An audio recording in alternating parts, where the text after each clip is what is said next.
Good morning. Good morning, everybody. Good morning. It's Sunday. Sunday. It's football day. Yes, football day. Yes, that's right. And laundry day, if Boom. the Keenan Thompson Tide commercials that are so bad are to be believed. Have you seen those? No. Oh, they're awful. I do my laundry on Fridays, so. Okay. Yeah. So, I'm Vid. This is Jack. Hello. We're here to bring you some Diamond Division League of Legends action for the GRLCS. Yeah.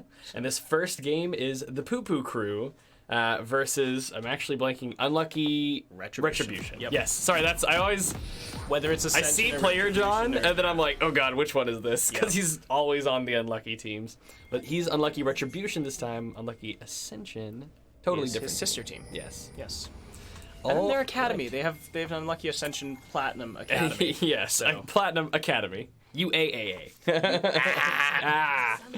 Yeah, so over on the blue side, we've got the Poo Poo Crew. Although we might see them An all run invade fight? into each other at level 1. Unlucky Retribution knows exactly what they're doing here. They're like, yeah, they're just going to think that. Maybe they're going to try to get somebody walking through the mid lane on the way out. Oh no, they're going for the fight.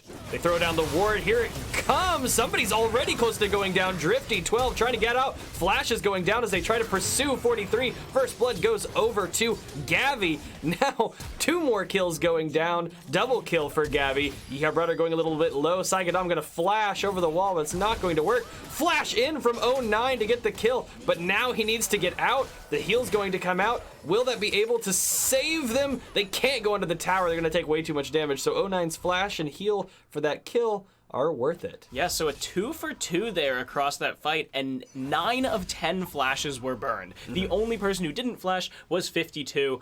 He was never really in any position to need to flash. And Malphite at level 1, also not the most impactful of champions. But then on top of that, we got both heals and 3 ignites. So yeah, very aggressive at level 1. if A lot of people ignite in this if game. anyone gets caught in the early game here, they'll probably just die. Oh, Wait a Player minute. John? Okay. It looked like he survived just barely there. Getting that additional attack speed when you get low on HP is essential for your clear. Yep. But yeah, you're playing with fire there a little bit, especially when you're that low. But luckily for him, he had the Undertow available, so he got that last, burst of about 100 damage. All right, so the introduction that we missed because of all the level 1 action. Over on the blue side, we've got the Poo Poo Crew. We've got 52 in the top lane on Malphite, 43 in the jungle on Mundo, 30 in the mid lane on Garen, and 09 and 68 in the bot lane on Sivir and Morgana. Yeah, so the Mundo's a little interesting. The Garen mid, also a little bit interesting. I have to imagine that the Garen mid was picked because of Fizz. Yeah. Fizz, of course, doing very well against squishy champions. And what is the best way to counter someone being good against squishy champions? Be the opposite of that. Yeah, Be I mean, honestly, tanky. if you look at the Poo Poo crew, their entire team comp is anti-Fizz right now. Their bot lane is duo spell shields. Yep. Right? And then the other 3 people on their team are insanely tanky. Yeah, and Fizz is going to have a hard time doing anything this game. yeah, and it also you end up having some trouble with Kaisa, or Kaisa ends up having some trouble with this team too because they're just so tanky. And with the spell shields, you have a lot of trouble getting off your plasma stacks to get that passive off. So meanwhile, on the red side, we have Unlucky Retribution with Gavi in the top lane on Kled, Player John in the jungle playing Olaf, Drifty 12 in the mid lane on Fizz, and in our bot lane, we have Yeehaw Brudder and Sai Gadam playing Kaisa and Leona. Yeah, and I do have to say on Unlucky Retribution... Oh, wait a minute. Whoa, Player John getting low. Ooh, it's not going to be enough. That smite came out at the end there, it looked like, as well, trying to get some extra help. Gavi, can he get the kill? He will get the kill, and he'll probably get remounted before 52 is able to kill him. There's the remount. Now 52's in trouble. 52 does have flash, though, and Gavi did mess up the E. That E mess up actually did cost him the kill there. Yeah. Because he hit the wall rather than going through 52. I mean, obviously it's good to be able to dash through, your target. But after he flashes away, or he has to stall the flash until the E runs out, which is like 3 seconds roughly, I think. Yeah. So had Gavi hit that E on the first one, the flash over the wall, he would have been able to E to follow it and pick up the kill. Yep, and so we bummer see, for him. Yeah, but we do see 52 getting out with his life at the cost of his flash. Meanwhile, trade of junglers there. Player John went down, then 43 died to Gavi. So now this Kled is 3-0 because he picked up both of the kills in that early fight. Yeah, and now that I'm looking at this mid lane matchup more, we were talking about how these targets are so tanky. Garen possibly might go damage. He did take Predator. He could go damage because Garen still has a substantial amount of damage reduction in a burst with his W, which is, exactly the kind of damage that Fizz is dealing. Yes. Yeah. The passive. Another fight between junglers, and Player John's gonna have to run away if he can. 43's hitting cleavers. Player John's definitely dead here. Yep. Just had to walk up and auto attack him. And Drifty 12 knows that he can't really do anything at this point. Only level 5, and this is Dr. Mundo. He's got some fair amount of heft in the early game. Yeah, unfortunately for that matchup, if Player John runs into 43, pretty much your only option is to fight, because Mundo, or unless you have your ultimate or ghost, which he doesn't have ghost. Yeah, Olaf Mundo isn't just going has to be so able to much run. sticking power. Yeah, isn't going to be able to run from a Mundo. Those slows are frequent and powerful. Yeah, and percent current health. That's always a good thing against someone like Olaf, who he has he has good resistances once he gets his ult, but percent current health doesn't really care that much about that, because also Olaf builds tanky, because when he pops Ragnarok, he loses all of his resistances. Does he lose them while it's on cooldown as well? I don't think so. I can't remember. Oh, there we Wait a go. minute. This actually is not going very well for Gavi. He also misses his Q there. He's now kind of in trouble. If 52 hits 6, thank goodness he does, for Gavi anyway, he does not. Gavi is going to get remounted, but do you really want this fight? It doesn't seem like it's going very well. Oh, wait, he gets the pull this time, as well as having the W cooldown come up. And he's going to get that solo kill onto 52, who doesn't have flash or the ultimate available. Wow, what a giant wave getting shoved into Drifty 12 there. Yeah, and that was a nail biter there for Gavi, because we both thought that he was just gonna die, and then 52 didn't have the damage to follow that up. He didn't have his ultimate available, didn't have any of that burst that makes Malphite such a scary champion when he's hit his power spike, and so Gavi had enough time to just bring back Skarl, and that gave him the extra 200 or 300 health or so that he needed to finish off this Malphite. Yeah, Kled's damage requires some setup, right? He wants to stack up that Conqueror. He needs to wait for that W cooldown, which he doesn't have total control over because he has to last it, right? Yeah, and that will oftentimes put your W on cooldown. So you have to, prep that. You have to hit your Q and stick it. You have to hit the first part of your E. You have to stack your Conqueror. So he's got all this build up, ramping, prep damage he has to do. Whereas Malphite can press all his buttons at the same time. Yeah. To deal a lot of burst damage, but not level 6. At least for the top lane, Kled is a fairly skill-oriented champion. Not so much as a Fiora or a Riven or whatever, but as far as the run-at-you and smash-your-face-in champions go, Kled's one of the a little more intelligent ones. Yeah, as far as the run-up and smack you chip, champions for sure. Compared to the rest of the people in this game, Olaf, run up and smack you. Predator gets used there. Drifty misses the ultimate. They're gonna have to kite away. 53s here. They seem like they want to take the 2v3. Oh, yeehaw, And brother. it's honestly going okay. I take it back. Too deep. Looks like they're all going to die. Never mind. 30 does have the flash available. It looked like it was going okay, but then, wow, the damage really came out. Yeehaw, brother burned the heal. Drifty burned the ignite. And that reduced Mundo's healing drastically, as well as preventing him from picking up those kills he was really trying to go hard for. He's gonna go down. Yeah, not to mention at the beginning of that fight, 30 and 43 were both together there. They were like fighting side by side, and Drifty goes for the dive, but the damage reduction comes out. He's gonna have to retreat out from under the tower. Yeah, but so 43 and 30 were there together at the beginning, and so they were just kind of like tanking hits, you know, man to man. And then 43 ran into the middle of 4 people, and it was like, that's, on second thought, that might not have been a good idea. He tries to flash out, but Yeah. he still goes down. Meanwhile, in the bot lane, getting very shoved in. 0-9, a substantial CS lead over Yeehaw Brother right now. Yeah, I feel weird saying that, like I'm mispronouncing brother, but it is in fact brother. Yeehaw Brother. Double D's there. Double D's. And yeah, I mean, 0-9, of course, he stayed down here in this bot lane, so he got a 20 CS lead and 3 extra plates when they came in. But Kled ultimate coming in. 68's gonna channel that ultimate. Can they at least turn a kill onto the Leona? They can, but can they get out? They can't! Gavi going to pick up that kill. Now they're gonna chase down 08, who hits a binding onto Kaisa. The Q's gonna land. It doesn't look like he has the movement speed. Wow, that Kled is very fed. He had the Phage and the Tiamat going into that, and the AD and the base damage alone from that Q is gonna be enough to finish off that last, I don't know, what was that, 8th of Morgana's health bar? It was like 150. That's a pretty big health. detonation, though.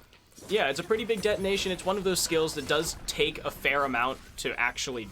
It takes a fair amount of, you know, effort to actually land the second part. And it's a little bit of a wonky skill shot too. Yeah. At the beginning. It's people got a usually really do weird, awkward, like. Yeah. What it's people pretty usually slow. do is they try to like line it up and they try to do EQ, right? Where you throw out the Q while you also dash, and your model kind of follows the hook, Yeah. right? And you try to land them at the same You want time. to get right on top of them with Yeah. your Q stuck on them, so I mean they have to flash or use movement abilities to get away from you. Because Kled also, especially now that he's got his Black Cleaver, he is going to have a fair amount of sticking power, chasing people down and staying on top of them unless it's Garen, basically.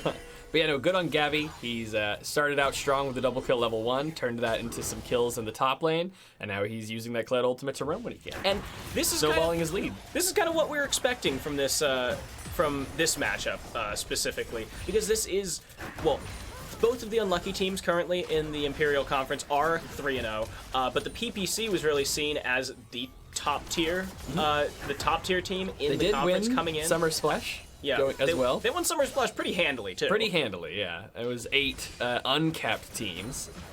So their roster, did change slightly. By one guy. Yeah, by one guy from that roster.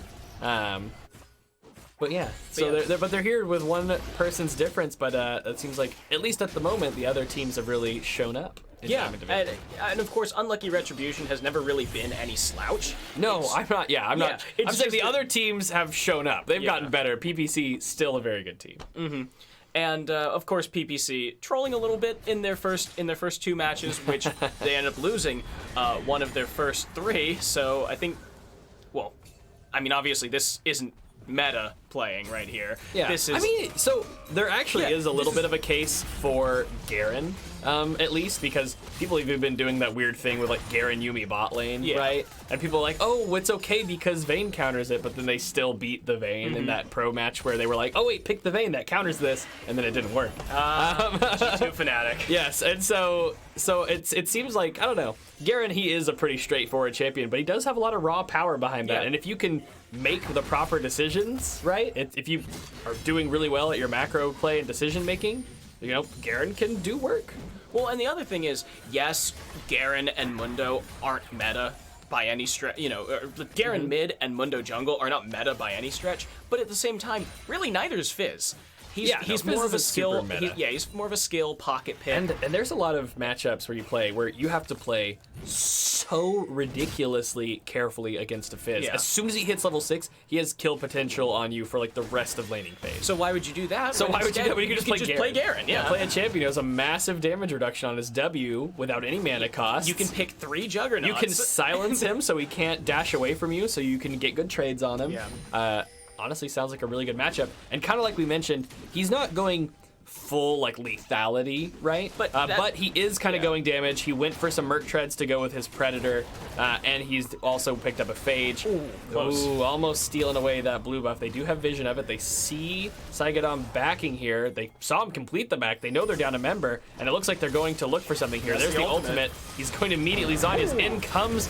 Oh, he's silenced! And Drifty12 getting silenced and ulted, can't get away. Gavi going to get shut down as well. Flash over the wall from 43. Players are going to throw those axes, trying to help him kite away. He's going to get snagged! Flash and Q. That's going to be a triple kill for number 30. Yeah, and so they went from 5 to 7 to 8 to 7, and now this Garen is, I would argue, pretty strong, almost as strong as Gavi as far as things go, because he's gonna scale and become, insanely unkillably tanky. And his silence is doing work. Yeah. And like what we mentioned, right? Like, it seems like Garen's a little bit of a brain dead champion, but if you can, make use of that silence on the proper targets, it can be very effective. Yeah. He silenced Fizz as soon as Fizz got to about half health, and by getting hit by the silence, Fizz was essentially just dead. 52 knocked him up with the unstoppable force, and they comboed that into the into the silence. Yeah. And that's how you counter Fizz. Just kill him. Kill him and make sure that he can't go into the troll pole. Yep. The troll pole. It's been a little while since Fizz has been meta, so I haven't heard that one in a while. Yeah. They also pick up that tower there in the bot lane a little bit ago. Yeah, so now the current gold lead is about 1,500 for the PPC. But this is 1,500, 14 minutes, and they've already used their Rift, or the Rift Herald has already been used for Unlucky Retribution, so it's not like anyone can get that anymore. Meanwhile, 30 up here in the top lane might be in a 1v3. Oh, Drifty12, once again, not able to land that ultimate. It looked like he was getting a speed boost after using the ultimate. That's a mastery, right? Nimbus Cloak. Yep, Nimbus there it is, Nimbus Cloak. He uses his ultimate and gets that burst of movement speed. I was like, I could be crazy. Oh, flash from Saigadam and flash from Sivir. Meanwhile, in the bot lane, Gavi and 52 duking it out. Gavi does have Conquer up now. He does have the Black Cleaver. 52's health bar just getting shredded through. That action in the mid lane never really materialized. Both of the teams sort of kited away. They burned a lot of summoners and ultimates there, but nobody actually gets caught in the fight. Yeah, Saigadam, Flash, Solar Flare, 09, Flash on the hunt. And I don't think anyone else really used anything there. They figured that it was they could just disengage that afterward. But 30 and Drifty, still up here. Yeah, and 30 definitely having a good time in these trades. He is taking a little bit more damage now. He finished the Black Cleaver. It looks like he's going for, let's see. He's got no magic. Spirit Visage, perhaps? Maybe Adaptive Helm? Could be a Spirit Visage. He could very likely go for, Spirit Visage for the healing would Adaptive be smart. Helm could also help him fare better against Kaisa. That's true. But Kled. A lot of damage now, but here comes Kled onto the backside, going for 09. Lots of spell shields coming down, but he's still going to get the kill! He hasn't gotten it yet. Oh no, yes he did. There he gets it. Now the ultimate comes in. Yeehaw Brother trying to kite away, getting chased under the tower by 30 and 52. The ultimate's gonna come down, and that's gonna be a double kill for 30. Kled in the backside did pick up the kill. He's having to try to run back around now. He's the villain. He's taking a ton of damage. He's gonna Q over the wall. No flash available for 30, but Kled's not very fast when he's dismounted. He's trying to run away. He's gonna Q over another wall. He's gonna start backing. Garen's gonna chase him. He's gonna Q over the wall. Meanwhile, up here in the mid lane, Drifty having a very close fight with 43, but the Black Shield comes out and it's gonna give him just the edge he needs to win that fight. Mundo, I mean. So Drifty loses the fight. So it ends up being an ace for 2, delayed ace because Gavi went on the run of a lifetime and Drifty decided to re-engage after he thought that he could kill 43. Unfortunately, Gavi couldn't get away, Drifty couldn't finish that kill, and so they end up losing, going down for a net of 4 kills to the PPC. Yeah. All right. So Olaf Well, he doesn't have to build this item or anything, but he's gonna have a hard time fighting against some of these tankier people without a Black Cleaver. Not that he needs it, right? You can, as Olaf, just build enough tank to help allow you to run to the back line. Oh.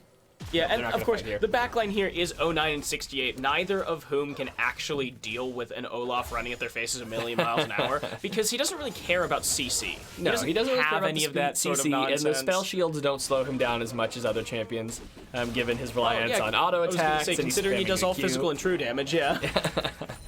Well, I think the spell shields might still block, like, the E, perhaps?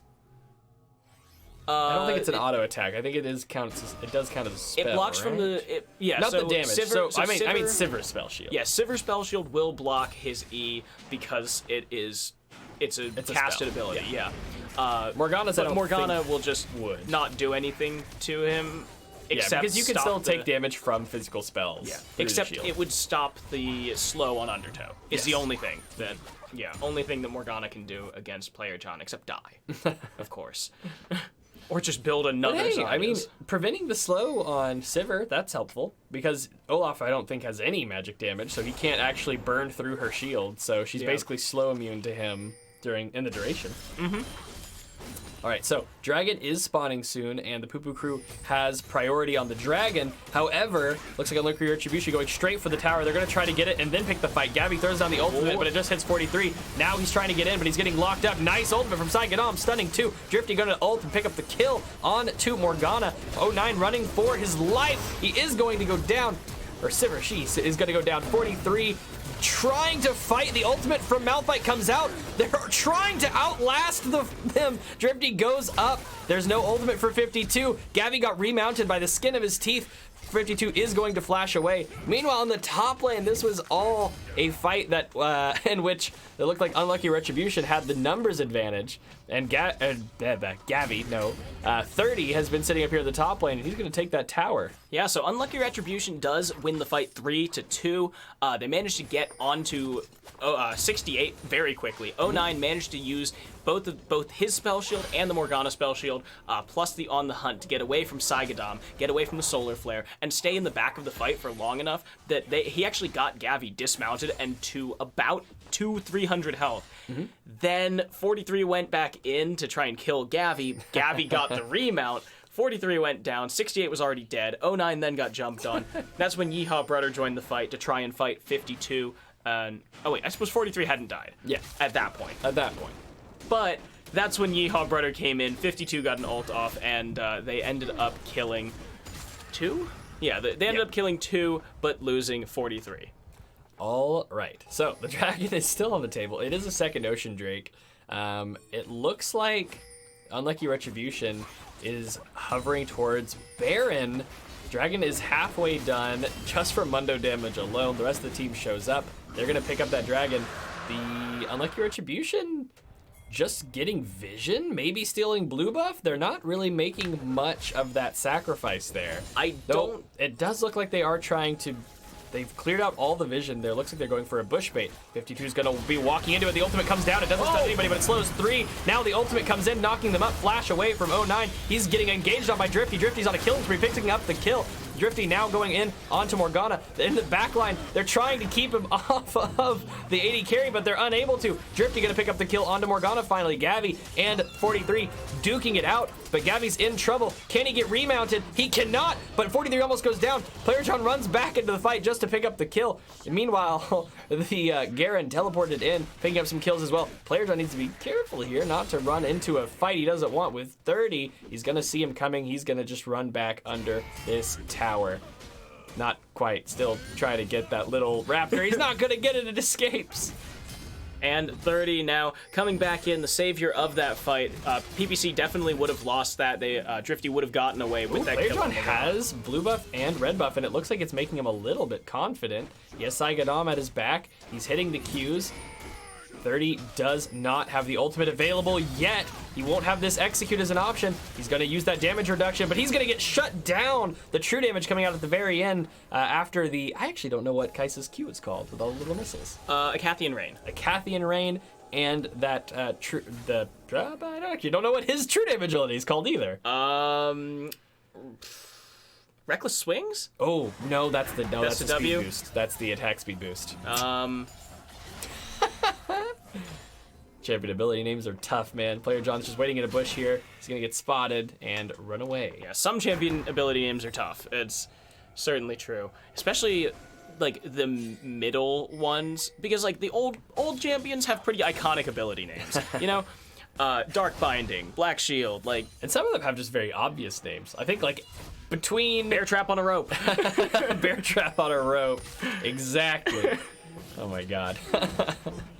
And Drifty actually went on a killing spree before getting taken down by 30 in that last fight. We were talking about how he's gonna have a hard time doing things against this team, but honestly, he's been proving us wrong. He's been doing a substantial amount of damage. Yeah. Or proving me wrong, at least. And doing a substantial amount of damage to 09 and 68. A lot of damage going down on the Drifty. Here comes the teleport. Here comes the engage. Olaf running in, trying to get the kill onto 68. He is gonna get the kill. He's gonna retreat to help his team with 43. Tanky Boy is about to go down. Eventually, there he goes. Here comes 52 around the backside, looking for an ultimate. Kled gonna ult in. There's 30. This is a 3v4 right now. Can they make it work? Saigadam eventually going to go down, but Drifty flashes in to try to get 09, but he's not going to get it. Gabby going in for 09. He will pick up the kill. He is the villain, though. He's not going to be able to get remounted before 30 picks up the kill. Yeehaw Brother is going to finish off Malphite on the backside, and now he needs to run for his life from 30. It looks like 30's not really maxing the Q, actually. It didn't look like it made him all that. Yeah, he's not maxing that. That's Yeah, not he's very probably fast. maxing the E. Oh, but he does have flash, but he doesn't have the movement speed One yet. more Q. Rudder is so close to dying. The 30, he's using the speed boost. He's not. He is. He finally gets. I actually think if Kaiser ran straight, she would have gotten away. I think she would have. Yeah, she would have gotten away, and he even canceled his. He canceled his movement. Oh, Reckless Wing is the true damage. Vicious Strikes is Vicious the attack Strikes, speed. That's my okay. bad. You were right. I was like, spot on. I was like, I don't even know what the true damage thing would be called. That is then. Reckless Yeah. Wing, though. Nice. Okay. Good call. Yeah, good because call. I knew Vicious it Strikes is costed the attack. health. Is the thing. Yes, it so costs a little bit of reckless. health. Yeah, Yeah, it's yeah. reckless because he's hurting himself, dealing a bunch of true damage. So yeah, this PPC, like they're still winning these fights, or at least going even in them and picking things up other places on the map. But so far they haven't really. What's going on in the PPC base? Let's find out what's going on in the PPC base. They're spelling out their team tag in blue wards, which don't expire. Oh, yeah, they're spelling out their whole team tag, and oh my god, 4 members of the PPC have blue wards. Okay, Morgana just changed hers back, but now 3 members of the PPC have blue wards so that they can spell out PPC in the In the base. Oh my gosh. Who needs vision control? All right, so Baron buff, vision control is going Vision over control, yeah. to Unlucky Retribution. There is a Unsurprising. dragon just spawning. It is yet another Ocean Drake. I believe. Oh, wait a minute. Unlucky they're Retribution. trying it. While the enemy team is going for dragon, they're going for Baron, and they're already halfway there. I don't think Unlucky Retribution. Sorry, I don't think Poopa Crew is going to be able to get here in time to stop this. They Unless are on their Malphite. way. Okay. They're not going to be fast enough. Predator comes out. Oh! Ultimate from 52 hits 3. The fight has begun. 68 flashing in. Down goes Saigadam, but not before getting off several stuns with his ultimate. Here comes Drifty over the wall. He's throwing the ultimate in. Player John trying to do what he can. 43 coming over the wall as well now. Drifty having to pop the Zanya's. Player John trying to do what he can. Drifty trying to go for the kill onto 09. He hits the true damage. Oh my god! Oh! He does get the kill. He has the true damage burn from Ignite, as well as his own magic damage bleed, as, you know, just a thing that Fizz does. Yep. And even though he left Hero Brother with a little over 100 HP, the Ignite and that magic damage bleed Yeah. are enough to tick him down. And so he's going to pick up that kill. And Player somehow, John did survive, so he's the Yeah. only one with Baron buff. Player John does survive, and somehow the PPC coming off of Dragon, no vision control, and just figuring they're doing Baron here. I mean, good call by UR, knowing that they had complete control over the Baron vision, but better call by the PPC saying, yeah, we can just 3-man Malphite ultimate them and then kill them. Yeah, and that was a pretty good 3-man Malphite ultimate. Saigadom didn't actually get to end up doing very much there. He threw down the ult to get a couple stuns. Yeah, he did get a but big he immediately solar died. flare off, Like part of the strength of Leona, in my opinion, is that you get to spam that single target strong stun. Well, not to mention. Oh no, Yeehaw Brother doing what he can to try to escape here. Oh. And at 30 might have ended up over committing. Oh, he turns back in to maybe go for the kill there, but his ultimate was already down, already used on the Yeehaw Brother. And 30 is going to go down, rescued by Drifty and Saigadom. Yeah, Yeehaw Brother did. He baited out the ultimate with his heal, and then he was able. Oh, here comes the ultimate from Malphite and 09. They immediately blow up Drifty 12 without any chance of survival. Now they're trying to pursue the rest, but they are going to retreat under the tower. They have Baron buff minions, but oh, wait a minute. Here comes the ultimate and the Saigadom ultimate. They're going straight onto the AD carry, and they're going to pick him up. Saigadom's in trouble now, and 43 is chasing several low health members underneath the tower. They won't get him. Oh my god! Yeehaw Brother gets away alive. 52 goes back in to try to get the kill on the Saigadom, but he will trade his life for it. They don't get him. They don't get Yeehaw Brother. 43 trying so hard to get in there and get that kill, but the turret shots as well as the damage from the enemy team is eventually going to take him down. He goes where he pleases, but that doesn't mean there aren't some consequences. yeah, and Player John and Yeehaw Brother were both so critically low, and they weren't able to pick up kills on either of them. So the PPC just missed playing this fight a little bit without their strongest member, and they paid the price for it. Yeah, and I mean, they do have that some pretty great engages between Malphite ult and the Sivir ultimate. But on the other side, Saigadom's been hitting some really good Leona ultimates, followed up by Gavi speed boosting his whole team in. Yeah. Honestly, pretty similar strats when you think about it. Big AoE CC ult and a team-wide speed boost. They both have that. Yeah, that's actually, that's 100%. They both have that strat. Oh wait, they're going on to 30 here. Saigadom looking for the stun. He is going to land it. The ultimate's down. The ultimate goes wide from Saigadom, however. He is going to try to get the kill into 30. That's a ton of damage. Yeehaw Brother's in trouble. The shield will save him from the ultimate. They're trying to melt him down, but he's a very tanky boy. He has adaptive health and Thorn Mail. They keep chasing him. Yeehaw Brother's trying to avoid getting turned on. They will eventually take down 30. Man, just that Black Cleaver alone is enough to give him a ton of damage. You know, they gave him that little, buff/change a while back where they put Armor Shred on his E naturally, and it stacks with Black Cleaver, so it ends up being so much damage. What?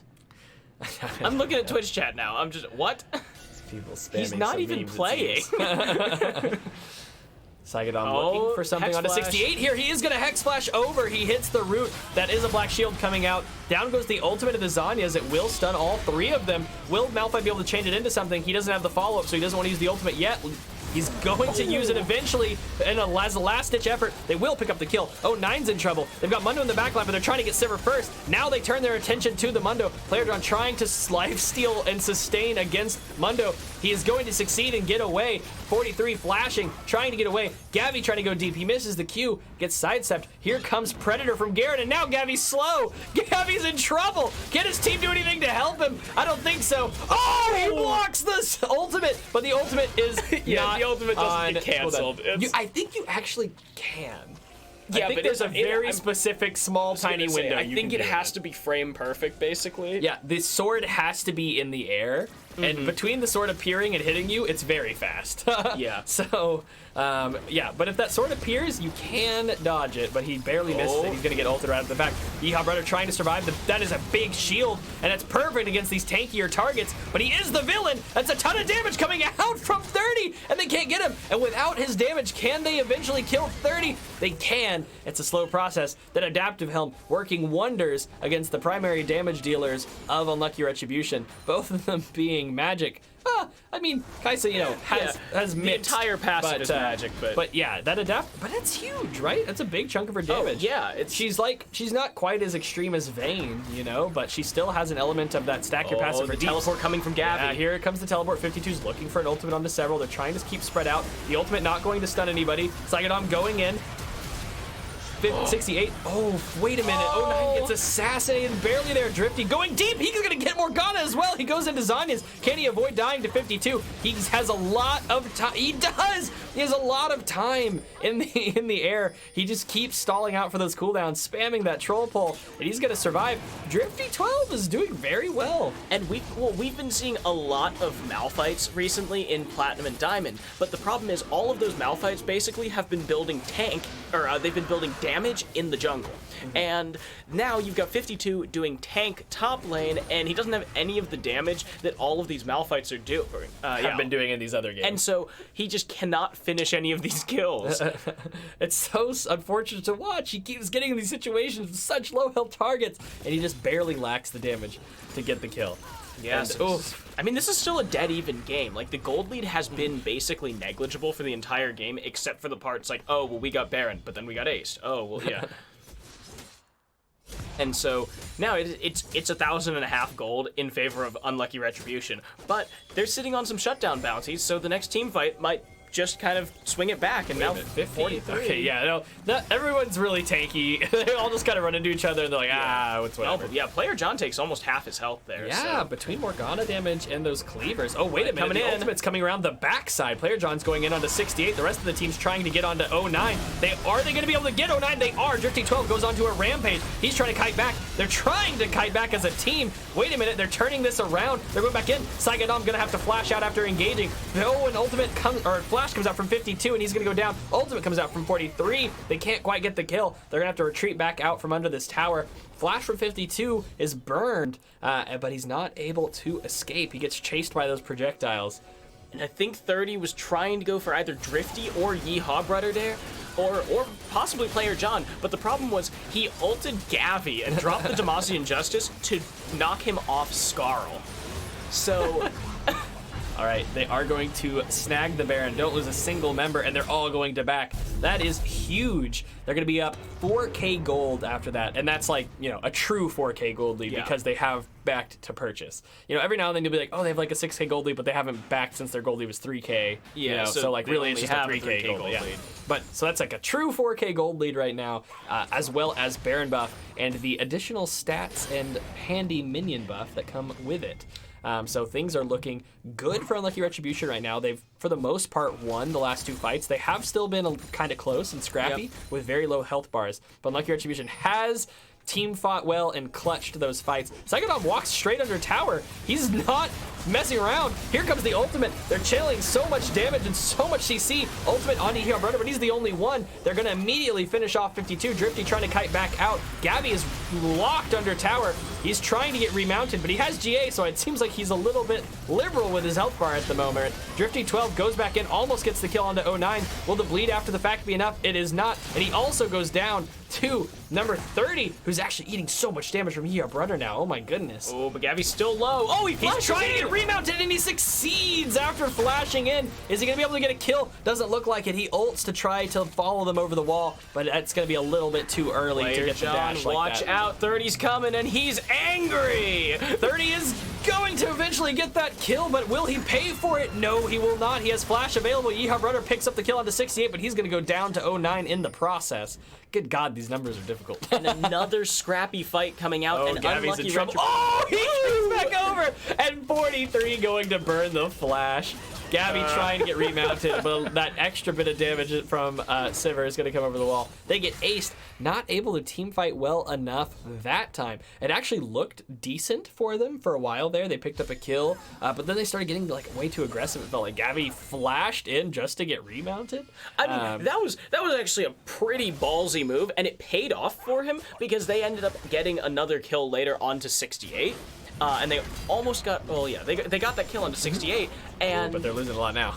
Yeah, then the problem was Yeehaw Brother and Player John, or mostly Player John, overstayed a lot, and that was when 30, came back from base, zoomed in, and I want to check how the PPC ward thing is doing. It looks like they've done PP now. Okay. You can see that they're close to the C. Distinguished...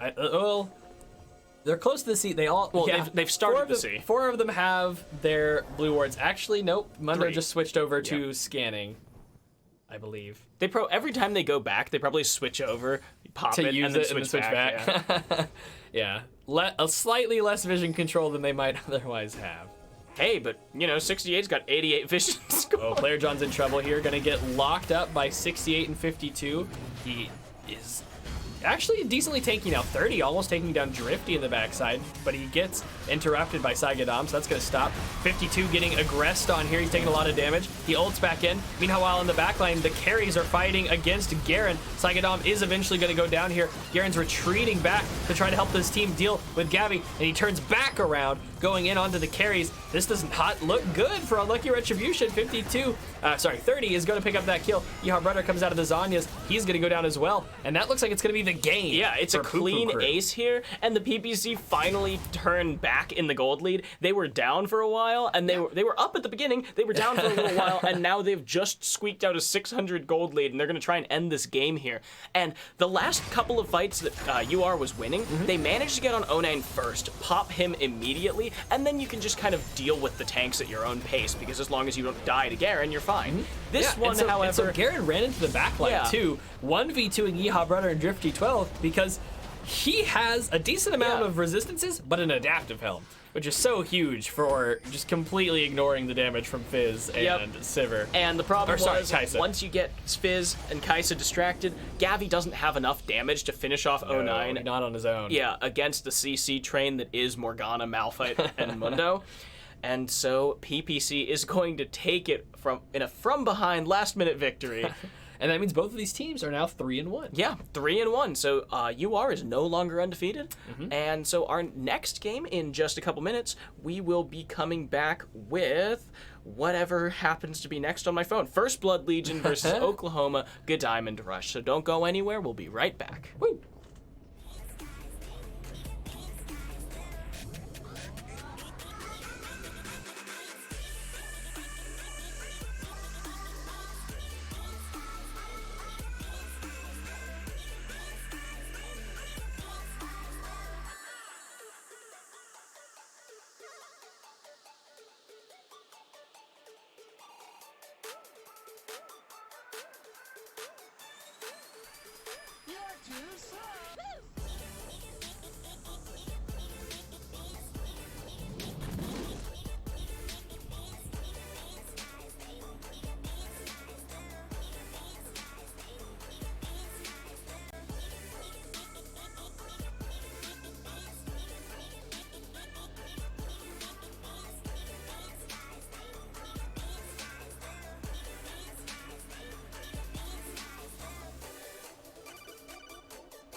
such a good song. Yes. Oh my gosh. The pentakill stuff is Yeah, fantastic. Pentakill is awesome. Yeah. Like, The skills are like, skills. The skins are like okay. Yeah, the skins like, are it whatever. depends on The if you music, want, though. Yeah, the music, the music. very good. Very good. I don't typically like heavy metal, but I like where they kind of Yeah, go with they, it, like, right? hit the line. They kind of All right. walk the line between pop and that metal. But yeah, so we're here for not just Pentakill, but League of Legends. hopefully there might be a Pentakill. Yes, hopefully there might be a Pentakill. Those are always fun. This one we've got Oklahoma Diamond Rush over on the blue side and First Blood Legion over on the red side. We've seen a lot of support for Jake in the Twitch chat, especially last game when he wasn't playing. But hopefully they still support him this game. Now that when he is playing. Yeah. All right, we've got a Blitzcrank and everybody running in a pile. So let's. The ward might mean nothing actually goes down here. So I'm gonna go ahead and introduce the blue side. Over on the blue side, we've got Oklahoma Diamond Rush. Mechanical Reaper returning this split to the top lane after, he had to finish school and stuff, so he took some breaks, but he's returned. And he's in the top lane on Shen. Noctron in the jungle on Graves, Dylan Rue in the mid lane on Swain, and Saber and OGR Silverhammer in the bot lane on Caitlyn and Blitzcrank. I almost said it Blastoise. Blastoise. Nope. That is not the right game.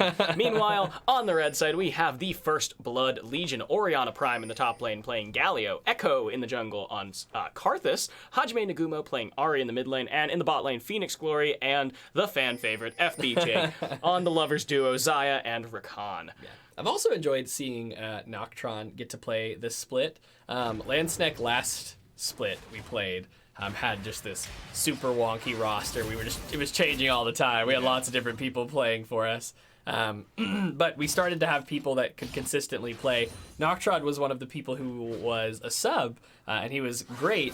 I say sub, it was more like just everyone was an alternate. But he was one of the alternates. Oh, and engage at level 1 going in. They immediately ignite onto Saber. They're trying to pick up the kill. Will they be able to get it? Saber's going to have to flash. They won't get the kill. That's definitely worth. Yeah, ignite for a flash and everyone's health at level 1. Yeah, but honestly, it was just kind of a situation where it was like not everyone can play like regularly, right? And so... And Noctron's been doing pretty well, too. Yeah, so I was always just kind of like upset that he didn't get to play more. But he has a team this split, and he's done pretty well. He's had some pretty darn good Nocturne games, too, if I remember correctly. The namesake. Oh, the flash from FDB Jake. Oh, wait a minute. Oh, I thought that was going to be the pull for the save, but flash comes out from both Phoenix Glory and First Blood Jake, and they're going to pick up that kill onto Saber, who was summonerless after their almost kill at level 1 earlier. Yeah, so they end up with the kill. Phoenix Glory probably sitting pretty after that one. 400 gold in his pocket, and it means they get to push possibly for the threat of a turret plate, but more likely just to get the minions in and deny some CS. Ooh, not quite, but Echo's Echo's not here. gonna land. The Snow Low's not gonna land either. Echo barely misses that one. Is he going for the kill onto Echo? He is. He's going for the kill onto Echo, and he's gonna get it. He's gonna flash away because Noctron's here. Dude, honestly, if you dodge away from that wall and from the Galio Can't do taunt, anything to you early. Karthus can't do that much to you early, and Shen has surprisingly high damage with his Q. And he's just going to use that to melt away Echo, and he picks up the kill. And with Noctron showing up for backup, he's going to get away. Oriana Prime not going to have much that Galio can do at level 3 to get that kill there. Galio's got high base damages, but not against, like, Shen. I actually think they might have lowered the base damages a little bit in favor of ratios recently, No, his right? Q still has ridiculously high base damages. And I mean, that's the one that really does damage, so...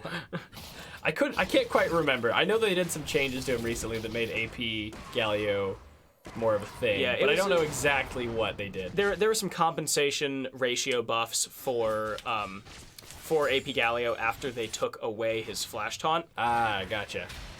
So, yoinking in Hajime Nagumo and going to get a solid trade on him. And those are also pretty nice to get as Swain. Before, it was nice to get those on Swain because it would heal you a little bit and then stack your ultimate if it wasn't already fully stacked. But they changed, the way he worked recently too, where he actually gets permanent max health. Oh, wait a minute, here comes the gank from Echo. They get the knockup. Saber's trying to kite away. Oh, Slow is going to land. Saber can't get away. Silverhammer playing Blitzcrank, that's an aggressive support, but can't do as much as other supports when it comes to peel. You can bring them toward you, and you can keep them there. Yeah, you can you pull people towards you and keep them there. If you position a certain way, sometimes that can lead to you peeling. But if you're just standing there with your AD carry, not as much that you can do. Orianna Prime and Mechanical Reaper going for a big trade here. Honestly, it's going pretty evenly.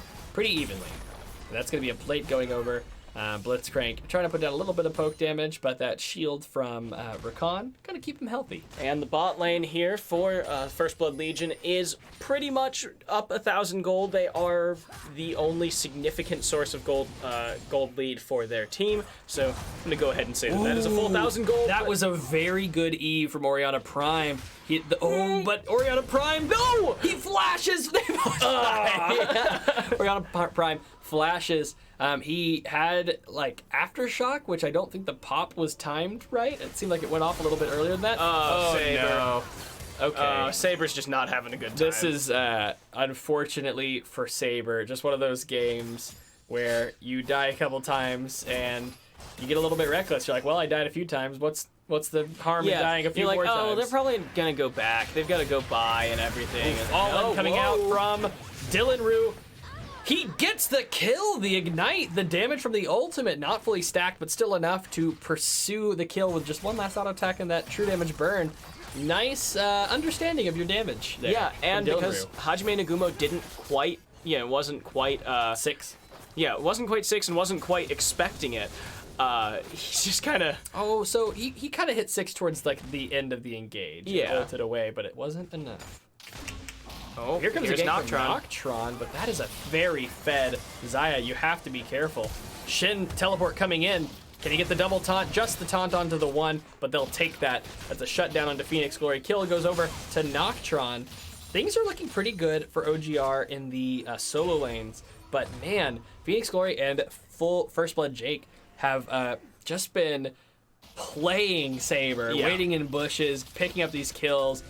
Saber has like long range, but he keeps getting hit by these engages from Jake. Yeah, all of the cheeky cheese stuff is really, I mean, it's paying off. It's catching Saber. He's, and it is a criticism of Saber. I think you really do need to be more, like, especially after the second time they do it. The third one, you can't just be like, yeah, they're probably not here. I'm just gonna walk up. My support's not here. Right, but so he's gonna get shoved in there in the top lane. Orianna Prime, despite getting killed, not killed earlier, despite being unable to help out his jungler earlier, has got himself a pretty decent CS lead. Yeah, 10 CS and a plate is nothing to sneeze at, and especially since he's got his ultimate now, he just took his, he just took the plate's like pretty much a kill. Yeah, it's, about almost. 300, maybe 350. Yeah. Yeah, and so we are seeing him go for that that revolver. That is, the traditional, the new build now is basically just damage. It's that proto belt first.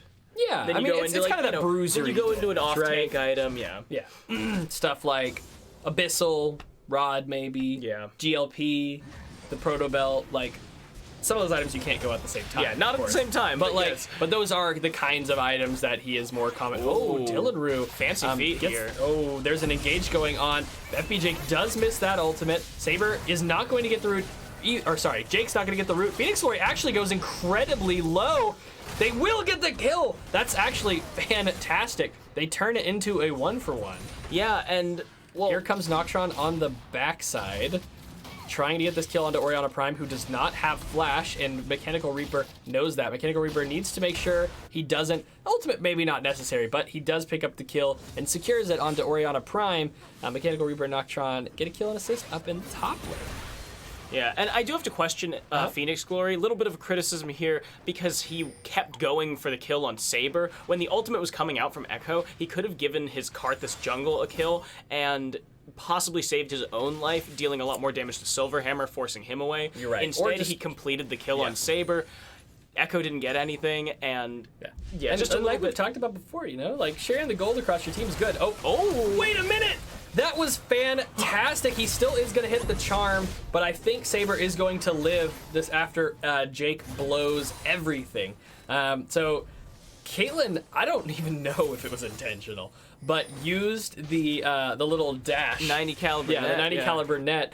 at like literally the same moment that Jake came out with the dash knockup, saving Caitlyn from pretty much dying. Yeah, But here I mean, that comes was Echo on the certainly- backside. They don't have a ward. They're getting Jake! on. Jake is going to go down. The 90 caliber let is going to secure the kill, but Echo is here. He's going to pick up that kill, and Silverhammer. I don't know if flash is necessary, but they do pick up the kill there. Noctron coming in around the side though. He does have 2 kills. Wow, Echo does a ton of damage. Dylanru's here as well. He's gonna flash and get the root. That's gonna be the kill onto Echo. I'm almost certain. The ultimate came off.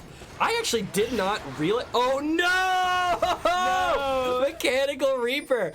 Good on Echo for not just dying and sitting around like a bad Karthus player. He dies and starts looking for opportunities, and he finds one.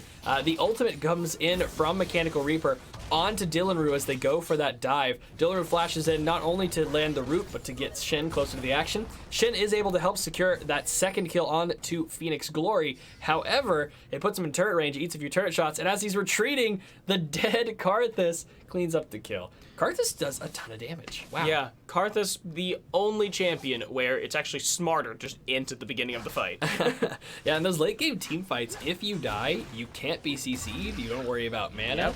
You can use your ultimate. Yeah, you don't even fully have channel it. you don't even get distracted. I say distracted, but like you don't have to multitask with, juking, positioning, blah blah. You're standing still, you're aiming pumpkin bombs. And yeah, you can press. Your E is also on. You don't even have to press that when you Yeah, die. you don't even press that one. You just deal damage.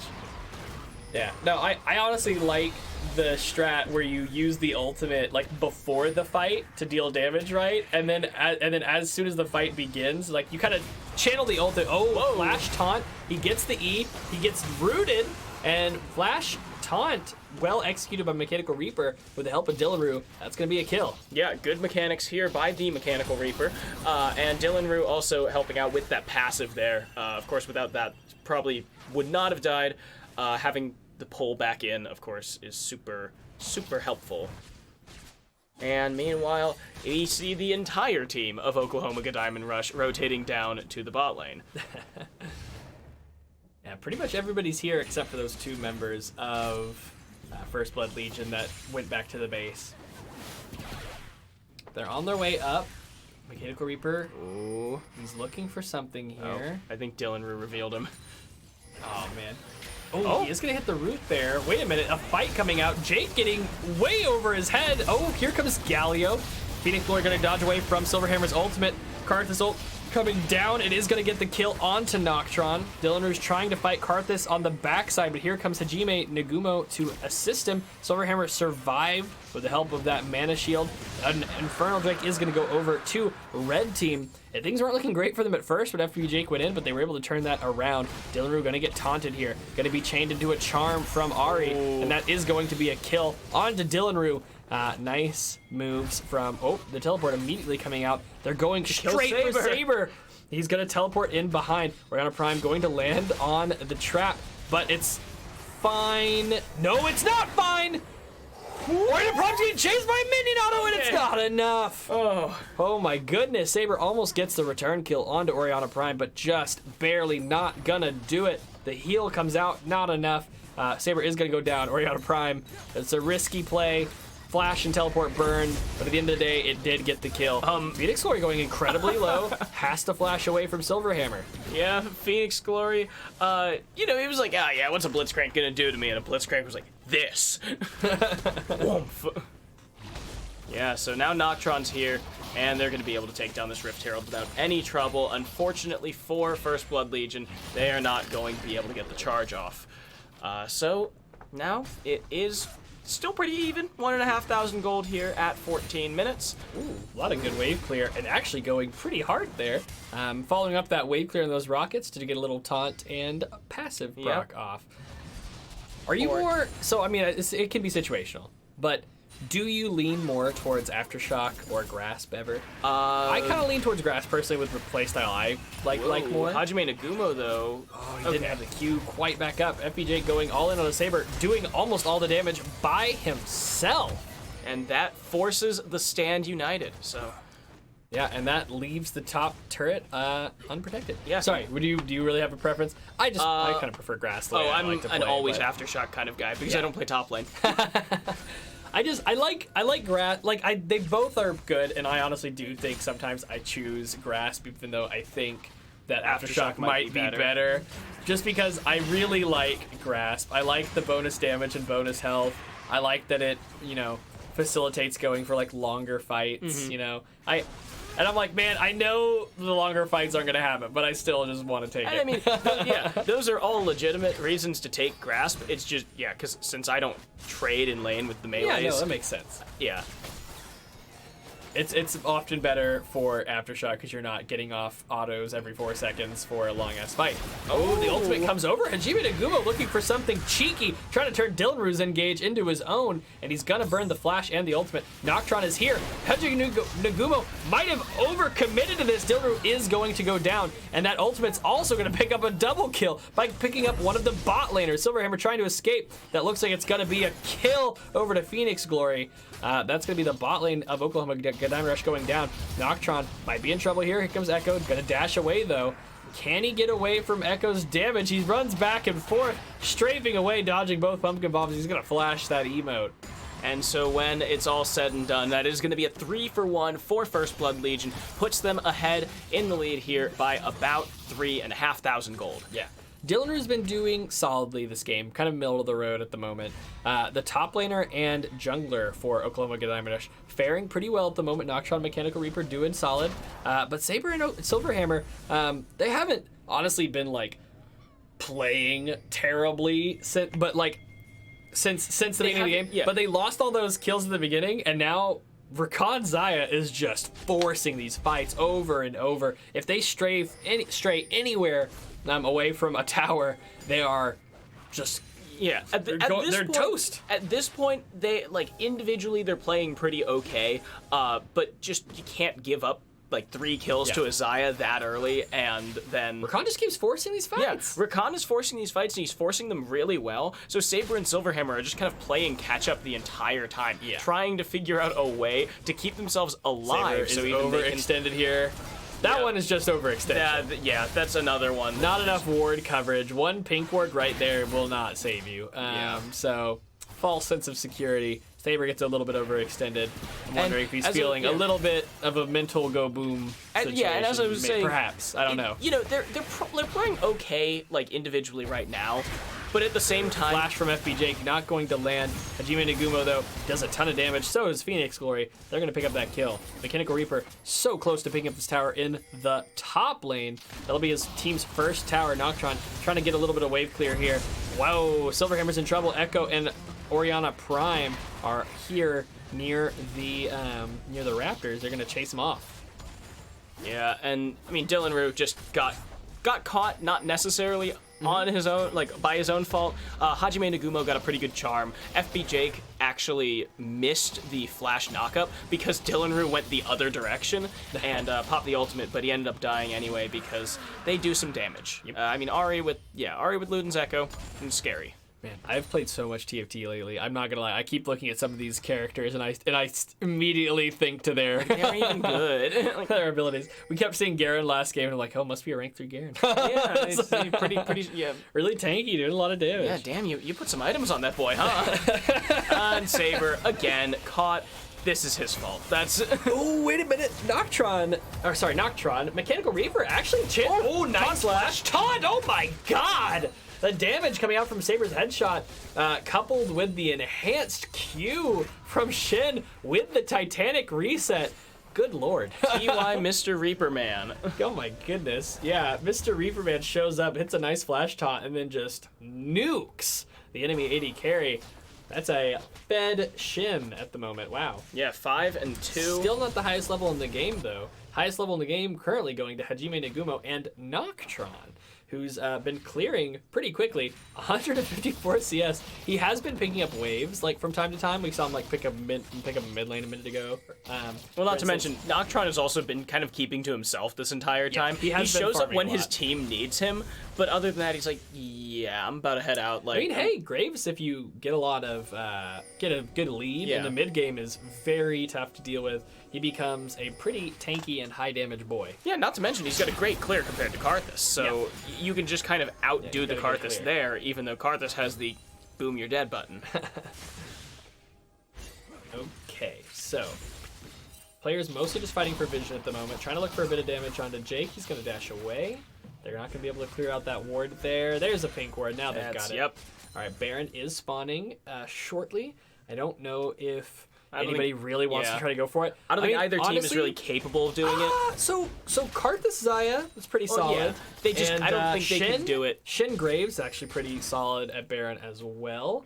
But no, the teams are kind of squishy, and neither team has like, oh, wait a minute, FPJ going in for a big engage. Here comes Galio. He's going to knock out 3. That's huge. He's going to taunt again. Saber barely alive, trying to kite away. He's going to go down to Echo. He goes back in to try to put down some damage. I mean, at least he recognized, I'm dead either way. I should go back and try to poke somebody. No, I was thinking Orianna Prime. Ooh, the taunt goes down. Orianna Prime does not die. Hajime Nagumo going in, trying to pick up the kills.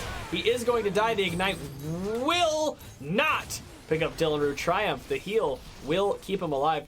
Phoenix Glory on the side here. Can he make anything happen with the help of Mechanical Reaper? It looks like he's not going to try to go in here. That turret is going to go down. That fight, very nice. They weren't able to clear the ultimate for Galio. They all took a fair amount of damage and got knocked up because of that. And that led to that fight going very poorly for OGR. They are going to be able to run up mid and take this turret. Noctron and Mechanical Reaper, the scariest boys on OGR at the moment. Yeah, and I mean, even though that fight went very poorly at the front end for OGR, First Blood Legion had a bunch of misplays on the back side of it. I mean, Orianna Prime, first of all, jumped back in when Saber was very clearly dead, and Echo was gonna get the kill on him with the ultimate either way. Instead, he jumps back in, Orianna Prime dies, Saber dies too, but then Hajime Nagumo goes in to try and kill Silverhammer and Dylan Rue. Splits the uprights like 3 times with his charm and his Q. Splits the uprights. He threw out his Q, missed Silverhammer, and then used an ult charge to position back around so that the thing wouldn't hit Silverhammer. And then he wasn't able to get Dylan Rue with the Ignite, even though he did manage to get Silverhammer. But he lost his life for it. So you want to get a 2v1. You want to get a 2 for 1 there. So if they can just clean that up for the next fight, that's easy mechanical execution things rather than OGR being down and getting engaged on and everyone grouping up for the Galio ultimate and just position mechanical. Ooh, nice. Not gonna turn anything, but it was nice. Mechanical execution versus like team positioning, because that's a lot harder to fix in the middle of a game. Now, what can I fix right now that doesn't require a long team talk and self-reflection? What can I fix right now? Yeah, I should probably stop ulting around everyone. All right, so it looks like they're kind of Galios? So they start to go for Orianna Prime, and the rest of the team immediately says, "All right, you run, you stall. We're going to get vision, and we're going to start Baron." And Orianna Prime teleports onto the Baron. Yeah, gets into the bush, teleports towards Baron. However, they don't decide to go for it. Several members turn around. They're trying to get up here to see what's going on. Thankfully, Swain has the "What are you doing?" button. Hey guys, what you doing? Hey, it me, Sauron. It me, Sauron. They're actually taking this Baron very quickly. Every single one of these Karthus procs really chunking it. Saber getting very low, the ultimate coming down. Dylan Rue trying to get in the fight. Mechanical Reaper trying to stall, but he's getting melted by 4. Dylan Rue trying to kite back. Shut down goes onto Shin. Double kill for Orianna Prime, getting that kill on to Dylan Rue. They pick up 3 kills, and it looks like they're still going to be able to pick up this Baron. Man, you need to really coordinate that engage if you're trying to stop the Baron. Yeah. The Baron did reset, but they're still taking it very quickly. This damage from Echo is nuts. Each Q is you could visibly see a little chunk get taken out of Baron's. They know that Noctron's on the backside, and as well, Silverhammer is there too, so they have to make sure to not get picked, but no, he's not going to be able to get the steal, and yeah, he's going to go down for that. Oh, but Orianna Prime, he loses his life. He didn't have flash, but he needed to get in there earlier since he didn't have a blink. So he's going to go down. And that's going to be the Baron over to First Blood Legion.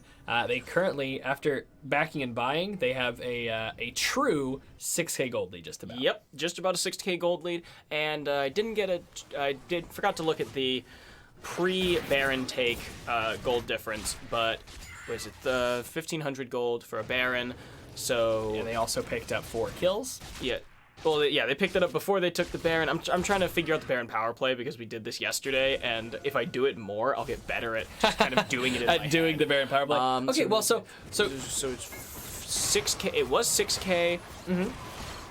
So call it 4k at the start. Yep. Because they also picked up Noctron, and so 4k, and right now they're 5k. Gotcha. That's Right. plus 1,000 Baron power play so far. Plus 1,000 Baron power play so far. They also just picked up that dragon as well. They've got themselves another dragon in their pocket. And so that is their 3rd dragon. One more Infernal is going to be spawning, and I believe that one will be the last one before the Elder. Mm-hmm. So they want to get their hands on that one because Zaya and Ari and Karthus are very, very, very happy when you multiply their AD and AP by something. Well, a number that's greater than 1 at least. Yeah. Man, I remember back in the day where Jhin was like pretty popular, right? And he was so popular that it was a common discussion to discuss what can I do to absolutely maximize my AD. And people were making like these weird builds just to try to maximize it. They'd be like waiting for those games where they could get ahead and get 3 dragons so they could screenshot that ish. Noctron gonna take a big chunk of damage, actually flashing away, but it might not even save him. Wait, he gets the kill. Hajime Nagumo. Oh, there we go. Oh no. Unstoppable Echo. He's gonna get the kill. And Orianna Prime's gonna try to ride that damage onto Dylanru to try to pick up a kill, but Dylanru is going to get away. This turret's gonna be going down in the top lane. Yeah, Hajime there kind of overcommits a little bit. That Maw shield comes out for Noctron, as well as the Saber headshot, or Ace in the Hole ultimate to assist, and that picks up the kill. They can't really do anything here. They can't get too close to FB Jake. Wait a minute, they pulled an FB Jake, and that's going to turn to a Galio. It doesn't hit anybody. Dylanru does get out of the way. Shen's going to ult onto Dylanru. They're going to try to get Orianna Prime, who is going to pick up the kill on the Saber. Phoenix Glory is going to get taken down. Mechanical Reaper picks up the kill. FB Jake going very low. Echo taking some turret shots. Gonna Zhonya's to dodge away from that turret shot. Orianna Prime going to go back in to taunt Dylanru, who is going to Zhonya's as well. Ignite onto Echo. He flashes to the side, throws down the E. He actually roots Jake, who was dashing that direction, but he's not going to be able to follow that up for the kill. He doesn't want to stand in the Echo, or the Karthus passive. Yep. Wow, I'm getting good at talking fast. And with just about the end of the Baron buff coming up, let's see, that's about a 5,000. Okay, so it's only a plus 1,000 Baron power play. Overall. Oh yeah, overall. FBL took a couple of bad engages. Hajime Nagumo was the one that's like jumped in, didn't respect the Maw, didn't respect Noctron and Saber's damage, and he just kind of died for it. Mm-hmm. But even though they did manage to get Noctron with the Echo ult, they weren't able to capitalize on that completely. Saber got out there, Dylanru got out there, and then they did take this top inhibitor. Which is, that's not a quantifiable number that you can put on the gold lead, but that's very good for First Blood Legion. And in general, decent Baron power play. Mm-hmm. Decent Baron power play, but much better on the map. Yep. All right, so going for some vision here. Silver here, we're going to pull Jake over the wall. They're actually not going to be able to poke for very much. The only thing that really hits him outside of Blitzcrank's damage is that smoke screen, and Verkan gets a breaks nice his shield, little shield, a nice little passive shield. His shield is very useful, yes. It's kind of a permanent temp HP sort of thing going on for him. A permanent temporary HP. I do love that permanent temporary HP. Yes, exactly. You see what I'm saying? But because in D&D that actually makes sense, right? Having permanent temporary HP makes 100% sense in Dungeons & Dragons. In Dungeons & Dragons. Oh, man. Okay, they are starting to run down mid lane. They've got a wave. That tower is low. Mechanical Reaper is currently busy in the top lane trying to deal with those super minions after they took that inhib from earlier. So they're kind of rotating a little bit back and forth between mid and top. Though they need to literally and figuratively pick a lane kind of thing, right? Yeah. Like if they shove in mid and then they just back off because it gets cleared and then go shove a mid lane bot, they're actually not really accomplishing much if they're not getting chip damage. They do rotate bot, and they get there faster than OGR, and they're able to pick up a turret, though, so good rotation. Yep, so now 45 seconds left on that Infernal Drake. It looks like they're just going to be dancing between mid lane and bot lane. That seems to be the case. Just trying to push these minion waves in, beat them to the punch there. I think they're ahead enough to pick a lane. Yeah, I think they can just try and force something, Yeah. especially Saber is very weak, and he is like their only anti-siege. Yeah. And yeah, I mean, he's got 2.5 items, but also They've got Echo. Phoenix Glory has 3. So I don't think they need to wait for a bush bait. You know, I think they can just force this. yeah, I think at this point they're just waiting on the dragon to spawn. They're doing this thing right where you get really ahead in terms of gold, right? And you're like, okay, let's not force the win. Let's wait for them to bring the win to us. Yeah. and it's just like more of a passive, less risky option, but it takes longer. It takes a lot longer. And sometimes taking longer can be bad for your team. Especially with Saber here, because you know he still if he has revs back up, it becomes relevant. He still has 2.5 items, despite being 1 in 11. So he's only really like half an item and a little bit behind Phoenix Glory right now, and that's not something that you want to see when 6-5 versus 1 in 11. So, man, we have so much gold on Noctron and on his team. He and Mechanical Reaper leading the charge, both of them up in the low 13,000s. The rest of the team, as far as the carries go, down in the low tens of thousands. Yeah, so and they've got a big chunk of their team's gold at the moment. Oh, then engage going on to Dylanru. He's just going to go into his Zanyas. The fight is going on. Dylanru and Mechanical Reaper trying to get the kill on the Hajime. He's going to survive. Dylanru is going to go down eventually, but Mechanical Reaper is going to finish off that kill. Noctron with the ultimate is able to pick up the kill onto Ari. Echo is going to be in trouble now. He's going to get taken out. Saber going very low. He doesn't channel the ultimate. Noctron trying to do what he can. He's honestly not putting down as much damage as you'd hope he would for having that amount of gold. He is going to get the kill. Taunt means you get to keep autoing. Yep. And it is an ace the red for buff! 2. The red buff picks up the kill. Noctron and Mechanical Reaper going off. Yeah, an ace for 2. OGR actually battling back despite their gold deficit. FBL just isn't playing this map well. You know, it was Jake one thing thought that he had an engage on Dylanru too there, like you're saying, right? Yeah, it's one thing to like, okay, well, we'll wait for the dragon and the baron to get up, because that was the other thing. The baron was coming up seconds after the dragon did, so it was like, okay, well, why don't we just kind of hold for 30 seconds and then go and Flash get taunt on to Phoenix Glory. Dear Lord, do you see that damage coming out of Mechanical Reaper onto this squishy target? Can they turn this on Hajime? He's gonna ult away and has to run. Noctron and Mechanical Reaper, so tanky, so much damage. So much damage, so tanky, and again, Hajime's just missing skill shots. Poor guy. Ari can be a hard champion. Ari's a hard champion. No, cannot lie about Although that. sometimes when Ari gets ahead, or even when you're even, there are those hit one moments thing, you're like, where Spirit Fire and her ultimate and Ignite is enough to kill you, and you're like, okay, what do I do about that? Yeah, I'm like, what am I supposed to do? She just gets near me and I die. But in the late game, you do need to hit the skill shots to be relevant. In laning phase, maybe you can scrape by with the targeted stuff. Yeah. Late game. Well, Hajime Nagumo also isn't fed, so you're really... He definitely needs to hit the charm. Yeah, so he missed that on Noctron. Noctron lived, and Hajime was actually forced to burn his own flash in order to survive against Mechanical Reaper there. But yeah, First Blood Legion is playing this map really strangely. It's just the Baron was there. They had priority on it. OGR wasn't quite there, and First Blood Legion took the safe path. They rotated back through their own jungle and gave the Saber time to set up the trap wall, which meant that their team couldn't join the fight there without taking headshot damage. Yeah. And Saber's starting to do some damage. Well, yeah, Saber's doing tons of damage. He's at 3 items plus boots. Again, just 2,000 gold behind Phoenix Glory. You can see here, 13,700 to 12,000. Yeah. Almost 14,000 and almost 12,000. Yeah. So 2,000 gold behind the enemy AD carry. For being 211 and 8, that's not bad. Yeah, and now Mechanical Reaper is pressuring that inhibitor on the bot side, but can OGR do anything about this Baron? There we go. He gets Saber. Nice moves, Hajime. Dylanru is in the middle of the enemy team, channeling that ultimate.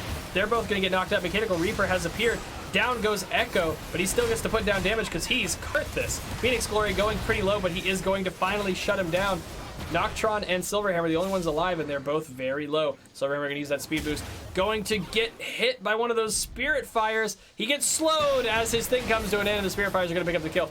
Noctron trying to see what he can do. Flashing over the wall. Wait a minute, Oriana Prime, actually that was a bad move, man. And Noctron's gonna pick up the kill, he gets the Triumph. Hajime actually abandoning Baron. He runs back to the base and he's trying to pick up this inhibitor for the second time. Noctron, he's gonna be looking to see who he can run into here. He gets a little too aggressive and he's going to go down for it. Stops the backs, however, and those super minions actually might get to deal a bit of damage. Back with each other. Use the dual back. Use the cool back. Use the back. Yeah, Rakan could have jumped. They can jump onto each other, right? Yeah, they Can both jump onto they the can other back one. with each No, other. yeah. But so I'm saying if one of them's channeling, though, the other one can hop on, right? Yep. So there's no reason one of them should be behind on the back. Yeah, so when I play Xayah Rakan, or when I play Rakan with a Xayah, what I like to do is I'll start my back before the wave is finished, and then like at 6 seconds, my ADC finishes the wave, hops on, we go back, and you save yourself like 6 seconds. All right, Elder Drake has spawned. This is crucial for First Blood Legion. They have 2 Clouds and 2 Infernals, some of the best dragons you can have for combat, and this is an Elder Dragon to top it off. Crucial If they for can First pick this Blood up, Legion. This is huge. I think it's actually more crucial for OGR to make sure they don't get this, because First Blood Legion It doesn't look like they're going to stop them. First Blood Legion can still win this without Dragon, but I don't think OGR can win it with it. With First Blood Legion having it. Right, So Mechanical Reaper going to poke down that inhibitor quite a bit, and then he plops down that. Is Oriana Prime going to be able to stop it? Nope. Then he is knowledgeable about that Rift Herald. He does play a lot of split push champions, if my knowledge of Mechanical Reaper is it's correct. easy route First portal. Blood Jake is going to go in onto Mechanical Reaper. Mechanical Reaper dashing through, trying to get out. Deals a ton of damage to Phoenix Glory again, but the shields come out, and he's not going to get away. They lose Mechanical Reaper. The enemy team has that Baron buff. It makes it hard to be a tank. Dylan Rue is Saber. chasing down Hajime here. He misses the Q, he gets dashed through. He's gonna go down to Echo, not quite. He actually is healing a substantial amount. The Redemption comes down. Echo's gonna channel that, trying to get the kill onto Dylan Rue. He tries to get down some more CC. Noctron looking for the kill onto Phoenix Glory. He's gonna flash, he's gonna get it. Noctron gets knocked up by Jake. Silverhammer going to try to run away after going back onto Jake. Noctron's retreating. Saber's throwing down some traps. Knock up onto Jake, trying to block that dash. and the Flash flash over forward. the traps, and he's gonna get the kill. Damn, what a nuke. Those Big boom. pumpkin bombs are really big in terms of damage. He's gonna flash and hit that pumpkin bomb. That's gonna be the kill, the double kill for him. And now they're gonna be shoving in this top side with the help of a super minion. That's gonna tank a lot of turret shots. Yeah, they're gonna actually try and finish this here. They're bringing in Oriana Prime with another wave of super minions, and unless Noctron can clear this, okay, Mechanical Reaper's back. You've got about 10 seconds left. Flash Dylan Rue. taunt, nice, but the CC's coming out. Echo goes into Zoni's as well. Noctron's about to lose his life. He does have the GA though, but they're not gonna pop it yet. Oriana Prime going in, he's gonna throw down that Q. It's popped. he gets the He GA, does get yeah. the pop, the GA goes down. The other team is starting to look towards Baron. I don't think their Elder Dragon has too much longer on the clock. Yeah, I think it's just about finished here, but what? Comes a teleport from Xayah, going to be abandoning the base here. Mechanical Reaper does have teleport, and as soon as he sees the teleport coming into the bear buff, he's going to teleport to the base. He's going to clear away the minions. Can his team stop the backs? Can his team buy him time he needs to do this? Dylan Rue looks like he's buying tons of time. They're actually going to pick up a kill as well. Silverhammer is going to go down. Noctron looking for damage. They are going to pick up a kill. Mechanical Reaper has to deal with Oriana Prime. Wow, Oriana Prime not taking any damage, it looks like, from Mechanical Reaper here.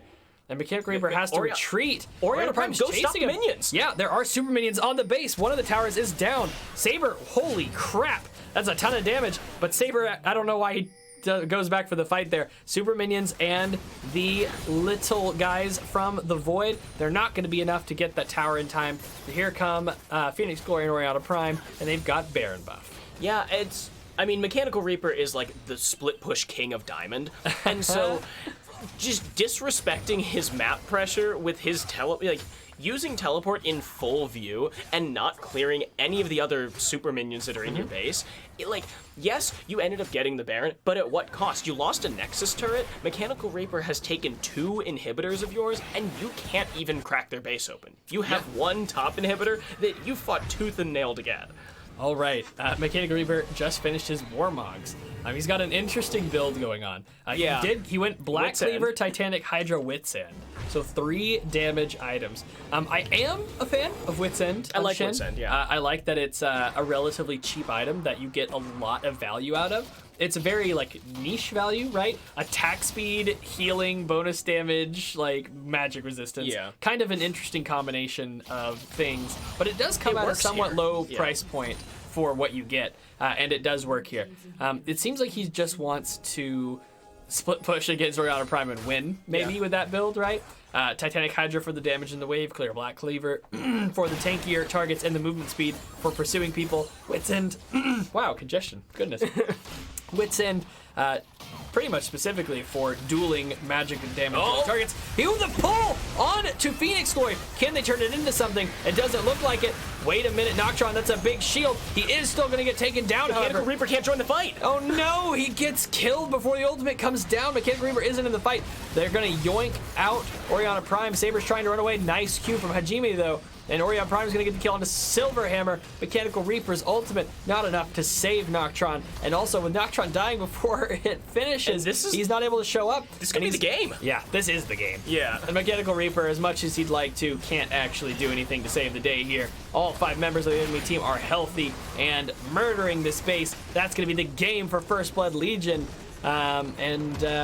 Too bad for Noctron and Mechanical Reaper trying to do as much as they could, but not able to not overcome enough. First Blood Legion, who was doing pretty solidly across the board. Oh yeah, definitely. I mean, look at those. Look at those kill scores there. You had all of First Blood Legion doing really well, and the only place where they faltered was really just playing the objectives.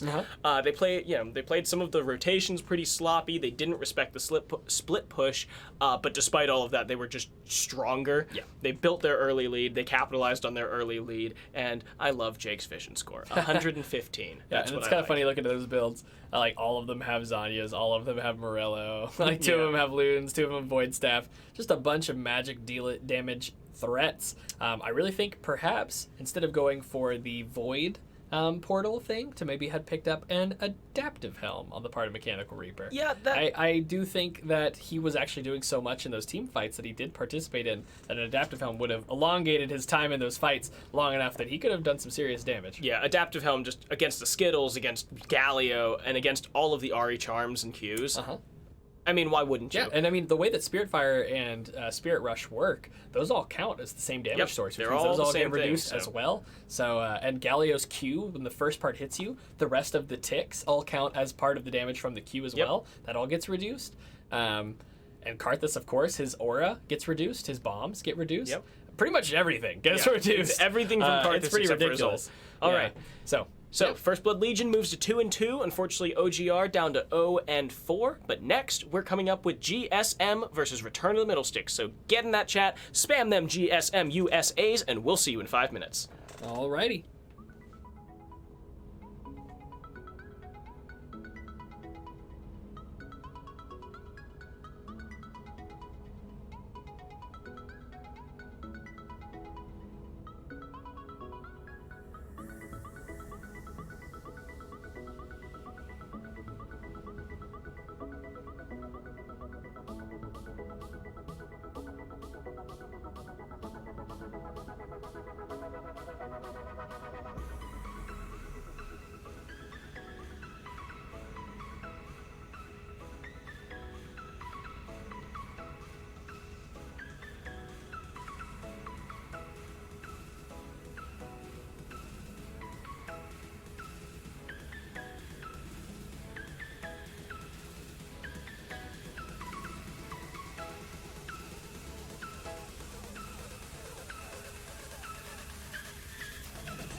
Okay, so I'm definitely dumb because the next game that we have is not GSM Return to the Middle Sticks. It's UA versus BDL and the Goon Squad. Yep, UA versus Bedell and the Goon Squad. Bedell and the Goon Squad has had a rough split so far in terms of winning these matches. Well, in terms of winning these hopefully- matches and in terms of having enough players.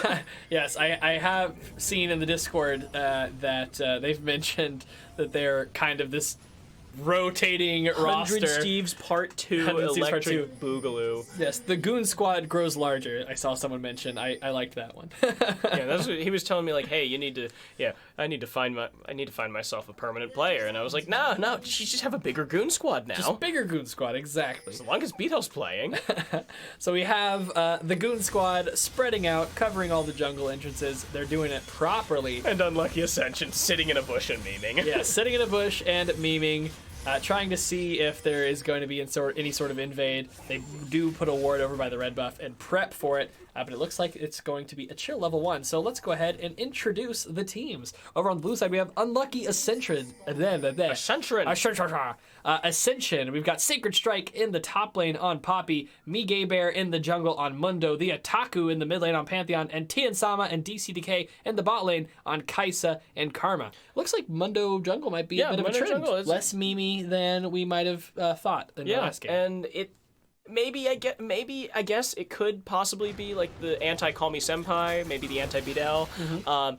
But meanwhile, on the red side, we have Beedell and the Goon Squad. In the top lane, Vibon. Oh, hey, Vibon. I like that guy. Vibon on Kled in the jungle. Chief called on his signature Jarvan. Call Me Senpai in the mid lane, playing Cassiopeia. And in our bot lane, we have Beedell and No Fear Matson on Jinx and Thresh. Awesome. Well, excited to get into this game. I do like seeing like some of the beefier champions show up in the mid lane. It's not only interesting for just like laning phase or roaming or anything like that. I also find it interesting to watch these games because I like seeing how not having a traditional mid lane champion affects the game as a whole, right? Don't in team lie. fights. You just like seeing Pantheon's thick thighs on screen. He is a attractive man, I will say that. Sacred Strike got a stun Vibon, who's only level 1. He's gonna get a good trade-off because of it. After the like reveal for the Pantheon rework. Oh wait, okay.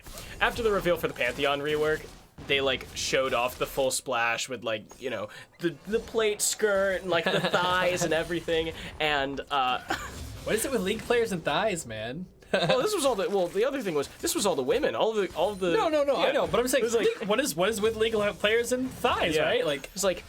I was to be like common on the stuff. I was on the Shyvana. reveal page and all of the rioters that I know they were all like wait.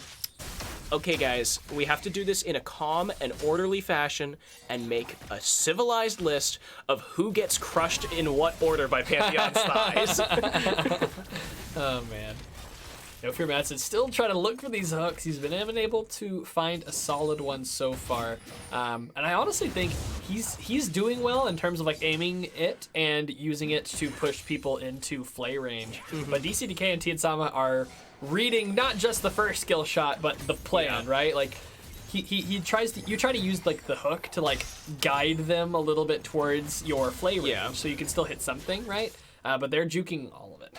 Yeah, and I mean it's also around it very hard. well. Yeah, hard to do that sort of thing against Karma specifically, just because of all the speed ups. So you can't even like you can't predict like a blink, like an Ezreal blink or something.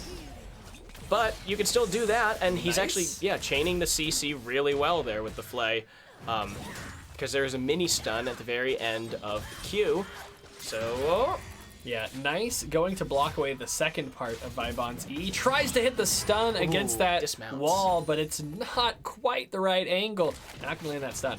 According to Twitch chat, Mundo is #1 jungle in Korea, which, I'm not gonna lie. Last game, I could see it, Yeah, I mean- because he was out-dueling the Olaf. Yeah. Which is, not the easiest thing to do. Olaf has pretty decent, long, extended trades thanks to his passive and spamming the Q.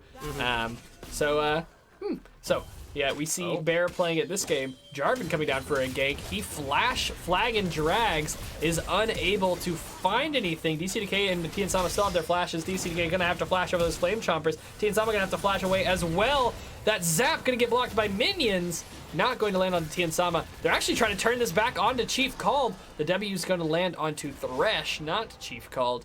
And they're going to be able to get away. That flash flag and drag, unfortunately for them, didn't get the kill. Oh, almost dragged into turret range. Thankfully, those minions are kind of there as well. Yeah, not to mention Matson didn't have enough mana for the Flay, so keeps DCDK alive, and this is like a fairly successful gank because BDL still has his flash available. Meanwhile, DCDK and Tiansama don't have anything. The only problem is Chief Called flashed as well, and oh, he went back in. He went back in and was almost able to actually pick up that kill. Teleport from Kled to the bot lane. Teleport from the mid lane. Both top laners to the bot lane here. No fear, Matson now in trouble. He's gonna go down. Sacred Strike attacking Vibon on the other side of this fight. Vibon's going very low. All 5 members are here. They're gonna get that kill as well. Ooh. Poppy does go down. Sacred Strike does die, but it's super worth.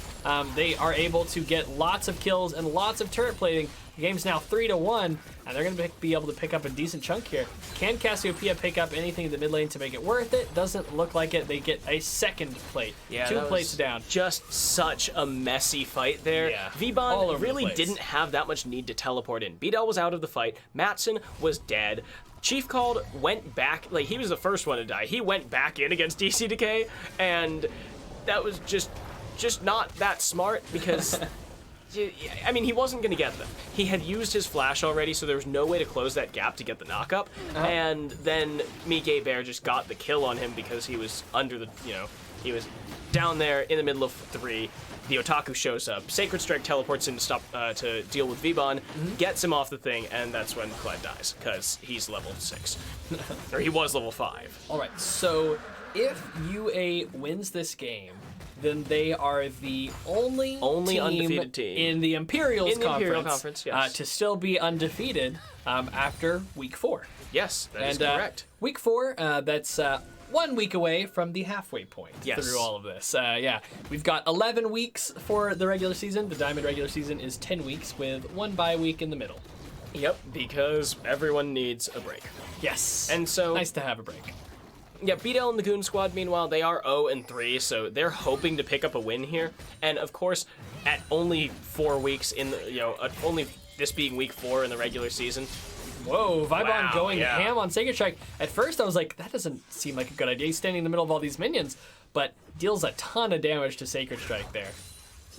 Yeah, and of course, BDL and the Goon Squad are not counted out just yet for playoffs, but this is a pretty hard conference. I mean, UA, UR, and the PPC all look ridiculously good, and First Blood Legion, I mean, they seem like the gatekeeper for playoffs here, and DCDK, you're in trouble.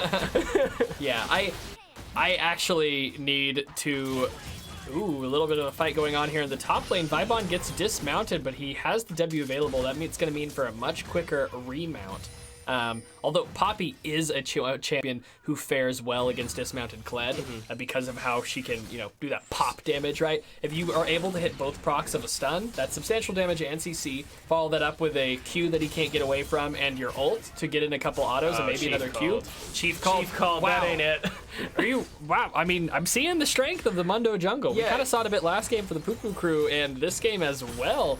He just melts through Chief Called's health bar there. Out jungles early because of his sustain. Out jungles in the jungler duels because he just has all of that sticking power. Yeah. Oh wait a minute. They're going all in on the Vibon here. That's out. He can't use the Q during the Poppy steadfast presence, and Sacred Strike's going to be able to pick up the kill. And you see right there, as long as he has a little more substantial CC on his side, then it's really hard for you to get away from him, even if you have dashes like Kled does. Yeah. I mean, Mundo also has just lots of great damage. The cleavers are huge, and he also has the, they changed his E to being like an on-hit and then an attack speed buff, right? And the on-hit, I think, might even do some sort of % health damage too.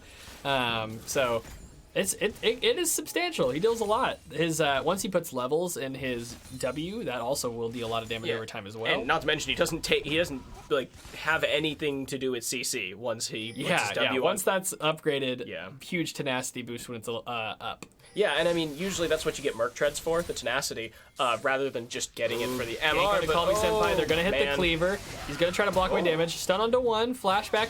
Nice disengage from Kami Senpai. You know, you'd always rather avoid the gank altogether, but once you're in it, you have to get out. And he had a pretty good escape there. So, No Fear Matson takes this ward that spotted out his jungler. Meanwhile, Vibon up here in the top lane, finally going... Oh, Matson. No Fear Matson had to flash away from Mundo. What? Yeah, Mundo is a scary boy, and he had to get away. 4-0, Cinderhulk finished, about to do his, he's already got his enhanced boots, too. Yep. Yeah, and it's only 10 minutes. Yeah, I believe it's 12 minutes, reduced by 30 seconds for every 45 seconds for every killer assist. 45 seconds for every killer They assist. buffed it when they changed the... Because people were just doing it to get boots at 10, and they're like, wait, this is not why we designed this rune. So yeah, they slowed it down a little bit unless you can use it to try to snowball harder. Which apparently Mundo's really, really good at doing. Yeah, well, 4 kills, that's going to be a much quicker pair of those speedy boots. Yeah, so now... Wow, that was substantial poke on the bot lane from Karma there. Mundo is here as well. We see Chief called. It looks like he's trying to go in. He is going in. Tien Sama takes some damage, but they see that Mundo is here. They immediately have to flash out. Pantheon, the Otaku, also flashing in. He's going ham. He goes right in. He goes deep. He uses that to stall out for turret shots. Chief Call is still alive, though. DC Decay going to go down to turrets now as well. Tien Sama almost going down to turrets as well. Goodness. Ends up being a 1 for 2, actually. Yeah, the turret dive goes awry. The turret dive goes awry. I like it. Sacred Strike actually having a much better time against Vibon now. Starting to get ahead in CS. That gank really helped him out. And if Poppy can get Kled dismounted, Kled has to play pretty passively. Yep. The Q won't be a disengage when the Steadfast Presence is up. The stun and the burst damage is definitely something that can kill Kled before he gets remounted. So it fares well for Poppy, honestly. Yeah, I mean, Kled can shred through a tank, so if he gets ahead, he can shred through her. This is a great matchup for Poppy, and he's 25 CS ahead. Plus, he's got 2 extra turret plates in his pocket. So having the full Sunfire cape is definitely a boon here against Vibon, who can't really do anything right now. Because he doesn't have his cleaver, he doesn't have his Hydra. So you're looking at an exercise in futility trying to bash your head against Poppy. All right, so Bedell and the Goon Squad currently has a pink ward in the pit, and they have some members here. But can they even try to deal with these players? Chief Called is getting dangerously low, but he's going to flag and drag away. Otaku continues to go in. But he's going to, after taking the blast cone, retreat back towards his team. They're going to clear away that pink ward, and they're going to melt away this dragon. Sacred Strike is even here as well. He teleported to this. Yeah, interesting. I don't know if it was necessary, but it's fine. They secure it. Kled will get a few plates for that decision, but it looks like the Otaku, who got a little bit of a head start, is going to be running towards the top lane. He'll also have his ultimate up reasonably soon, so he'll be able to use that to go back to the mid lane if he needs to. Yep. So now taking a look at the gold lead, it's, oh, never mind, there might be something engaging on here. DC Decay, wow, Chief Called, he's gonna go down. Chief Called does go down, goodness, rather quickly at that. Yeah, but DC Decay at least goes down in the process. Yeah. But Tien Sama just does a a billion damage. So much. And here is Mundo. and Mige Bear. Oh, they're trying to look for the 1v2. It ends up being a 2v2, and No Fear Matson's going to go down so quickly. The kill goes over. Bear is able to pick up the kill with the flames while being tugged with the hook. Tien Sama's like, oh no, I'm just a Kaisa. Don't hurt me. And then Bear pops out of the thing. He's like, surprise! I'm Mundo. Buenos dias. Bedell going down. Can they turn this around, though? Call Me Senpai and Vibon are both here. They're actually doing a substantial amount of damage to Bear. Bear's going to have to flash away, and his movement speed is going to be enough to get him away. Vibon trying to look for something. Going to get rooted. He's not going to do anything. Going to get dismounted as well. Yeah, so actually they don't get anything there. They use the teleport for Call Me Senpai, and they leave Sacred Strike in that mid lane. Vibon's is he gonna go down? He is! Tien Sama with a little stylish, throwing out the Void Missile and then ulting and getting there at the same time as it. Very stylish. Gonna pick up that kill. Vibon goes down, and Tien Sama grows stronger. Tien Sama's always been, he's been flashy. He's a stylish player, that's I mean, sure. come on, this is the man who beat the PPC with a Lucian W. With a Lucian W. Dear God. That's my only F-bomb of the split so far, and it was worthy. Yeah, that was insane. I was talking to the OU casters, like the Smash guys, because, new casters usually have a problem with, like, managing their energy, but Chief called. Otaku gonna block with those turret shots. He's still gonna eat that last one, though. Ooh. Oh, no! Okay. Oh, God. Otaku, Otaku almost goes down to Vibon after taking 2 turret shots. Yeah, so and then a third just coming in. Well, he ate one of them with the E. Ate one of them block with the E. The turret shot. But the turret was warming up on I kept him. playing Pantheon, right? And I was able to block turret damage. And then I went and played a game of Fiora, and I tried to riposte the turret, and I died. Chief called no! Chief called trying to help his team get the kill, but Mundo is healing so much faster than they can deal enough damage. It finally will be enough, and they're going to be able to get that kill on the Mundo. 900 gold shutdown. But so back Oh on my God, 900 gold shutdown. Yeah, there was a 6-0. Yeah. That's a lot of That's a 6-0 Mundo. I guess the max is 1,000, but you don't often see it get there. Yeah, that's an 8 kill shutdown. Yep. Or I guess the max bounty's 1,000, right?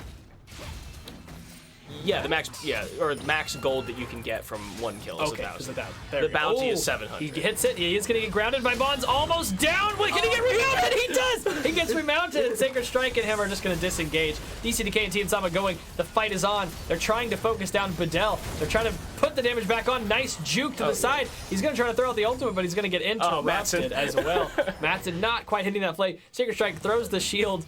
I think it actually followed to the... Yeah, there it is! It bounces all the way back to near this turret. So, that's actually interesting. Oh, Dopir Matson, he's going to get this kill onto DCDK with a dope... Wait a minute.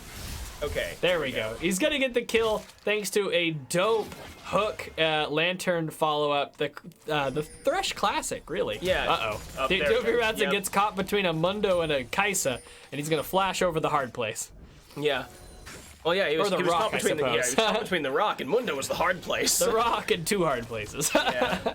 He's going to flash the rock. Third turret goes over here for Unlucky Ascension, and they are currently 6,000 gold in the lead ahead of Beedel and the Goon Squad, and most of that is concentrated on Mige Bear and Tien Sama. All right, Otaku, honestly, hasn't really done a ton. He's been there for things, but he's never really been the deciding factor. His team's doing really well. It's not really like a you've done poorly. It's more like a we don't need you. It's like, he's been there and he's done stuff, right? You're doing great, buddy. Keep on keeping on. But his team's just kind of claiming all the glory and credit. He's just kind of there at the moment. But that's okay. The Otaku is like, almost dying to Vibon under turret. Like, and he's like, did I do good, guys? And they're like, yeah, you did awesome, buddy. All right, so we've got a fight breaking out. It's a 4v5. Can Bedell turn this into something good? Looks like Chief Call's going down, but so is Bear. Otaku trying to tank for his team. He's going to try to retreat now. DC Decay going down. Now Otaku turns back around, tries to help his team out. He's going to go down as well. Flash from Call Me Senpai. Not going to be enough. Not going to be able to get towards Tien Sama. But the 5v4 does not go in favor of Unlucky Ascension. Sorry, I had to kind of swallow. Oh, yeah. Your mouth starts to get a little dry.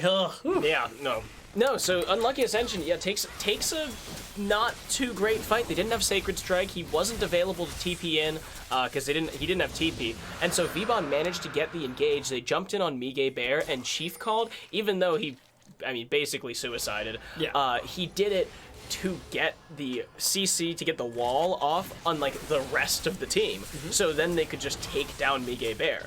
And they did. All right, they're going to try to clear away this wave here. They're going to succeed. Vibon way behind in CS to Sacred Strike at the moment. Goodness. And it looks like, it never follows it, but it looks like Sacred Strike and DCDK are taking Herald right now. Yes. Yep. There we and go. here we go. It That's just me. decided to show it now. Yeah, it's like, oh wait, is there someone backing? Yeah, that's more important than taking Rift Herald. I think they've improved it, but back in the day, dragons would get taken, and it would never pan. Never. And you would and a fight would break out somewhere, and you would completely miss it. You're like, oh shit, someone took dragon. Like, when did that happen? And, yeah, well, because that was when the spectator bug with the visuals was happening. Right. So it wouldn't play any of the announcements. Oh You my could have gosh. a Rift Herald go down, and the audio cue wouldn't play. Just you wouldn't even know. Also, remember, like, well, what was it? Last year when. No, actually, it was during the Summer Splash. The spectator bug where Scion would just jump around the map every Yes! time he queued, Yeah, oh and my Rift God. Herald wouldn't charge. It would just teleport into the turret. Yeah, the silent one was funny. You just see him blink somewhere for a second, like the spectators do, and it's terrifying. You'd be like top lane. He's like charging it in the middle of the lane, and suddenly he'd jump into the bush and then let go of the button and jump back. Oh, but DC Decay might be caught here. Uh-oh, DC Decay going to go down to Vibon, who's trying to escape with his life. I think he was actually close enough to maybe remounting there. Yeah. But he tried to run towards the wall to flash. Yeah, if he had just attacked Tien Sama one more time, I think he would have gotten the I think remount. he was pretty close. Or but at least he would have gotten to the full bar. I don't know if the buffer would have been enough for him. Oh, but a nice double knockup. here. Nice ultimate as well. They're going to ult away the Thresh. But here comes... Tien Sama's here, Tien Sama comes in with that ultimate. And this Call Me Senpai teleport... can't cancel the You can't cancel it. Oh, no. Call Me Senpai immediately goes down. Unfortunate for Call Me Senpai. Otaku going to get hooked. The Flay not quite quick enough to yoink him over the wall. And it looks like we have them disengaging to Baron buff. Yeah, They've started it. 7-0 Kaisa, so she can do it. Mundo also Mundo, doing yeah, we were tons of talking about that damage. last game. Mundo is fantastic for these Barons. Those cleavers, that DPS from the E and the W, it really adds up.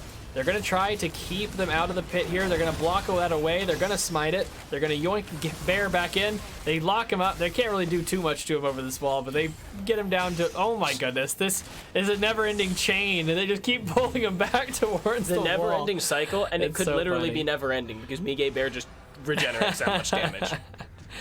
Well, he eventually gets away after taking half his health and damage, but he's okay. They're going to give him that blue buff, and Bear looking pretty solid. Yeah, and Unlucky Ascension currently 7,000 gold ahead of their counterparts on the red side. Pretty And- substantial lead. Yeah, and I mean, at this point, But Dylan the Goon Squad, though, I'm not gonna lie, they've actually had some very good fights they're and rotations like this game. But I think at just this point, falling they're too far behind individually. Yeah, it's I just think the falling behind individually really screwed him.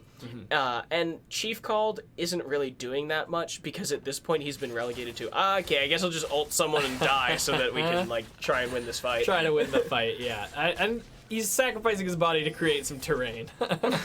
Literally just like throwing himself in front of everyone. Like, hey guys, look at me, I'm a Jarvan. And they're like, okay, die. Goodness gracious. Yeah, the Vision game as well.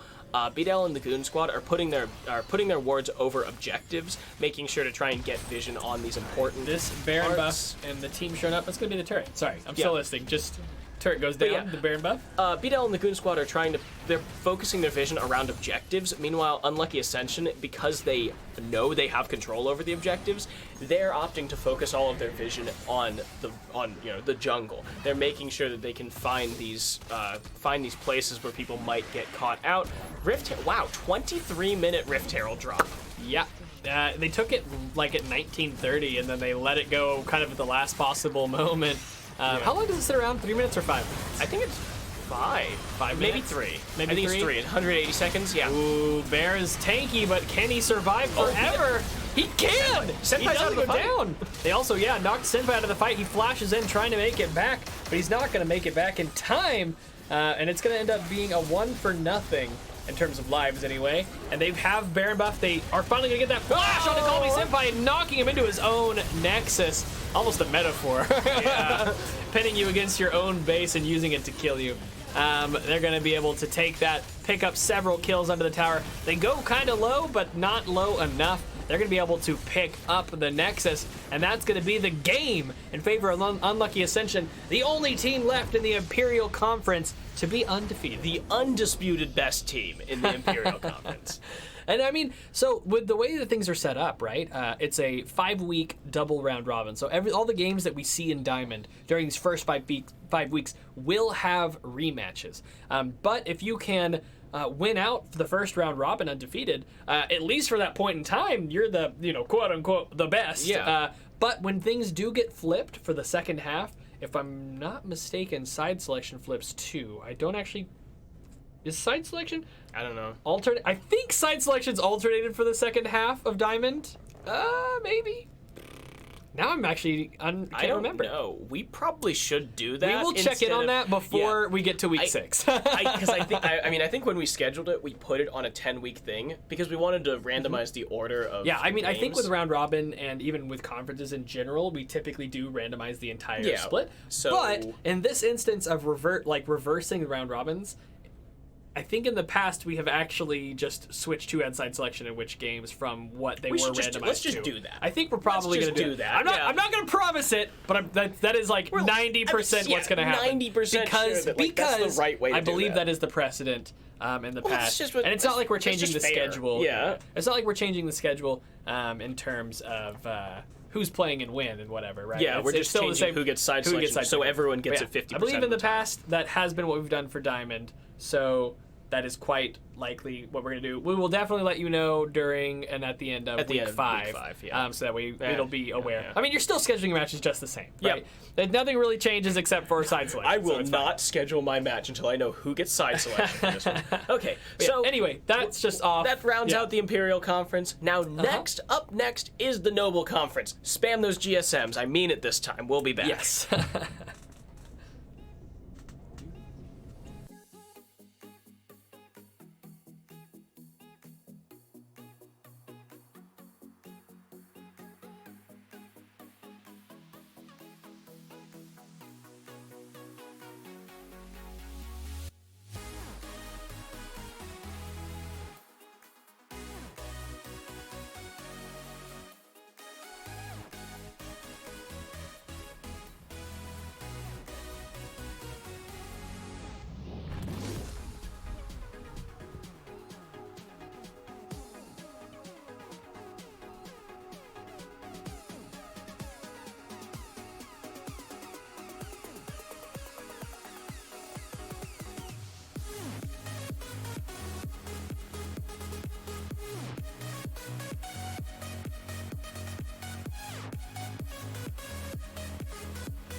look at that. I'm so good.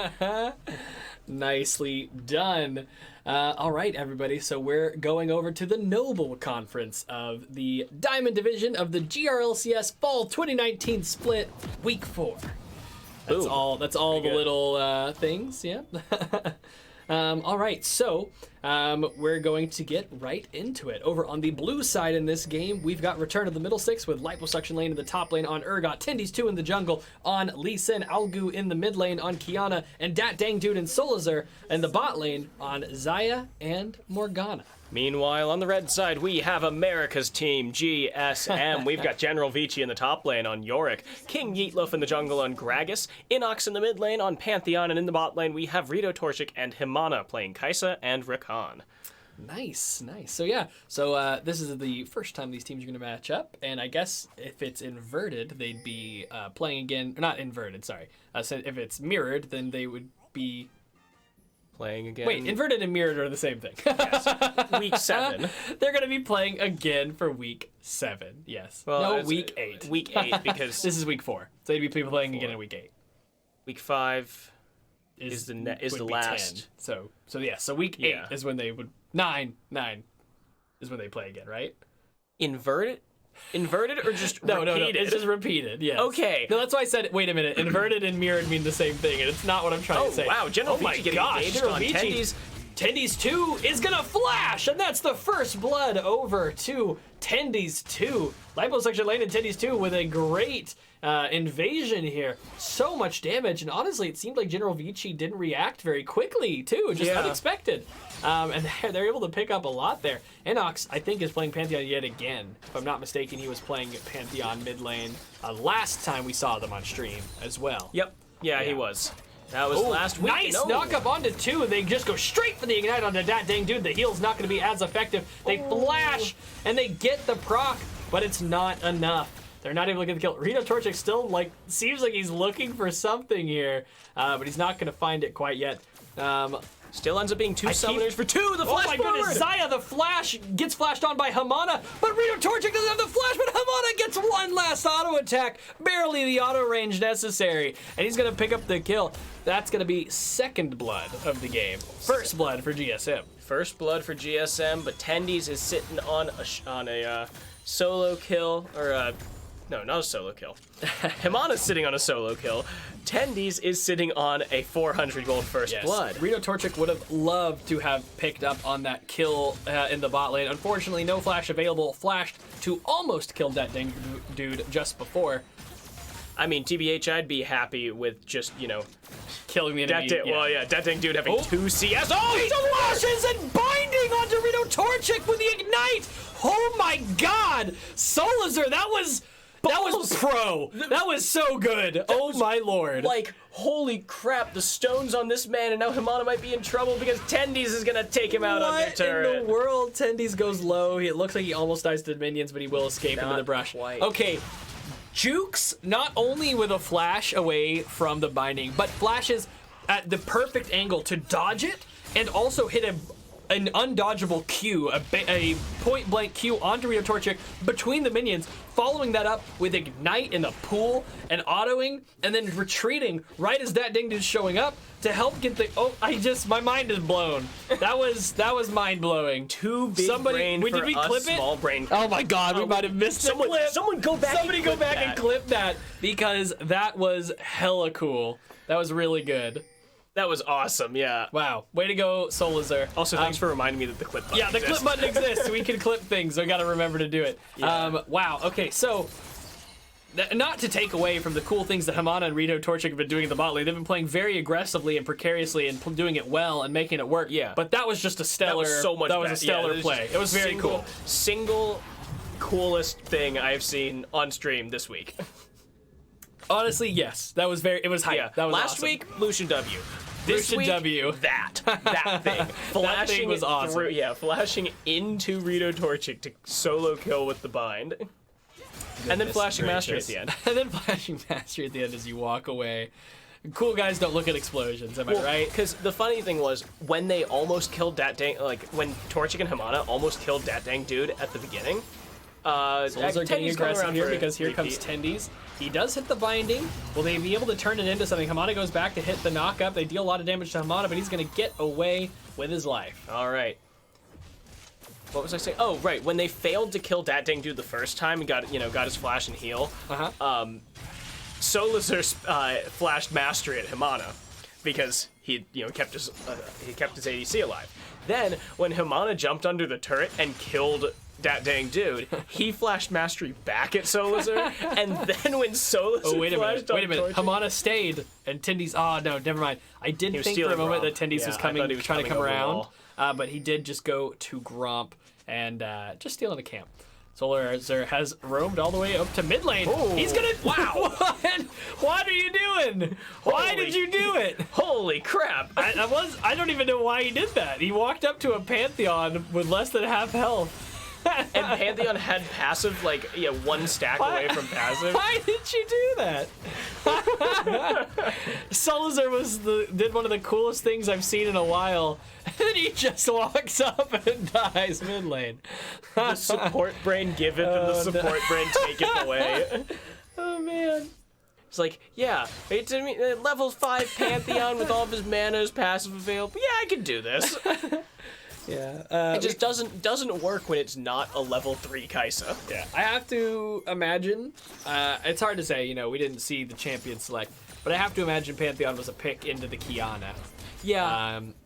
I don't imagine you'd pick Kiana into Pantheon. Yeah. If he did, Algu knows something I don't. Or is very confident in his Kiana play. Or Algu's just good. Yeah, he's either very confident in his Kiana play or knows something I don't, but I would wager that the Pantheon was picked into the Kiana. Yeah, I mean, Pantheon just all around does beats, very well into bursty champions. Yeah, the E is great, and then he also can be, he's also a little bit tankier. Yeah. Given melee champions are just normally a bit tankier. Yeah. Unless you're Shin. Fun fact, Shin. Yeah, Shin Shin's got has some of the lowest natural defenses of any champion. Lower than Vayne, I believe. Which is saying something. Yeah. But he becomes a very tanky boy because he has a spammable shield and a auto attack immunity for short periods of time. So he definitely, and he still gets to build tank items to get tankiness from those. Yeah. So by the end of the game, you're like, wow, why is Shin so tanky? He scales really well with defenses, basically. He's very tanky from his abilities. And I his believe shield he has pretty good growth. He might. Yeah. Level 1 though is what I'm talking Yeah. about. Like level 1, he's like one of the squishiest champions in the game, which is nuts. Which is why you're always like, a lot of the time you'll get like, oh, well, yeah, this should be a pretty good lane for Shen. He counters this, counters that, and then just gets blown up level 1. You're like, I don't know what to believe anymore. Pack it up, boys. Pack it up, boys. I'm done casting. I give up. Oh man. All right, so yeah, despite the 2 kills on 10Ds, it's pretty much even here. It's 100 gold either way. Yeah, game is pretty close to even. We do have first blood advantage and a kill advantage over to Return to the Middle Sticks, but we have pretty substantial CS advantages in all 3 lanes. Yeah.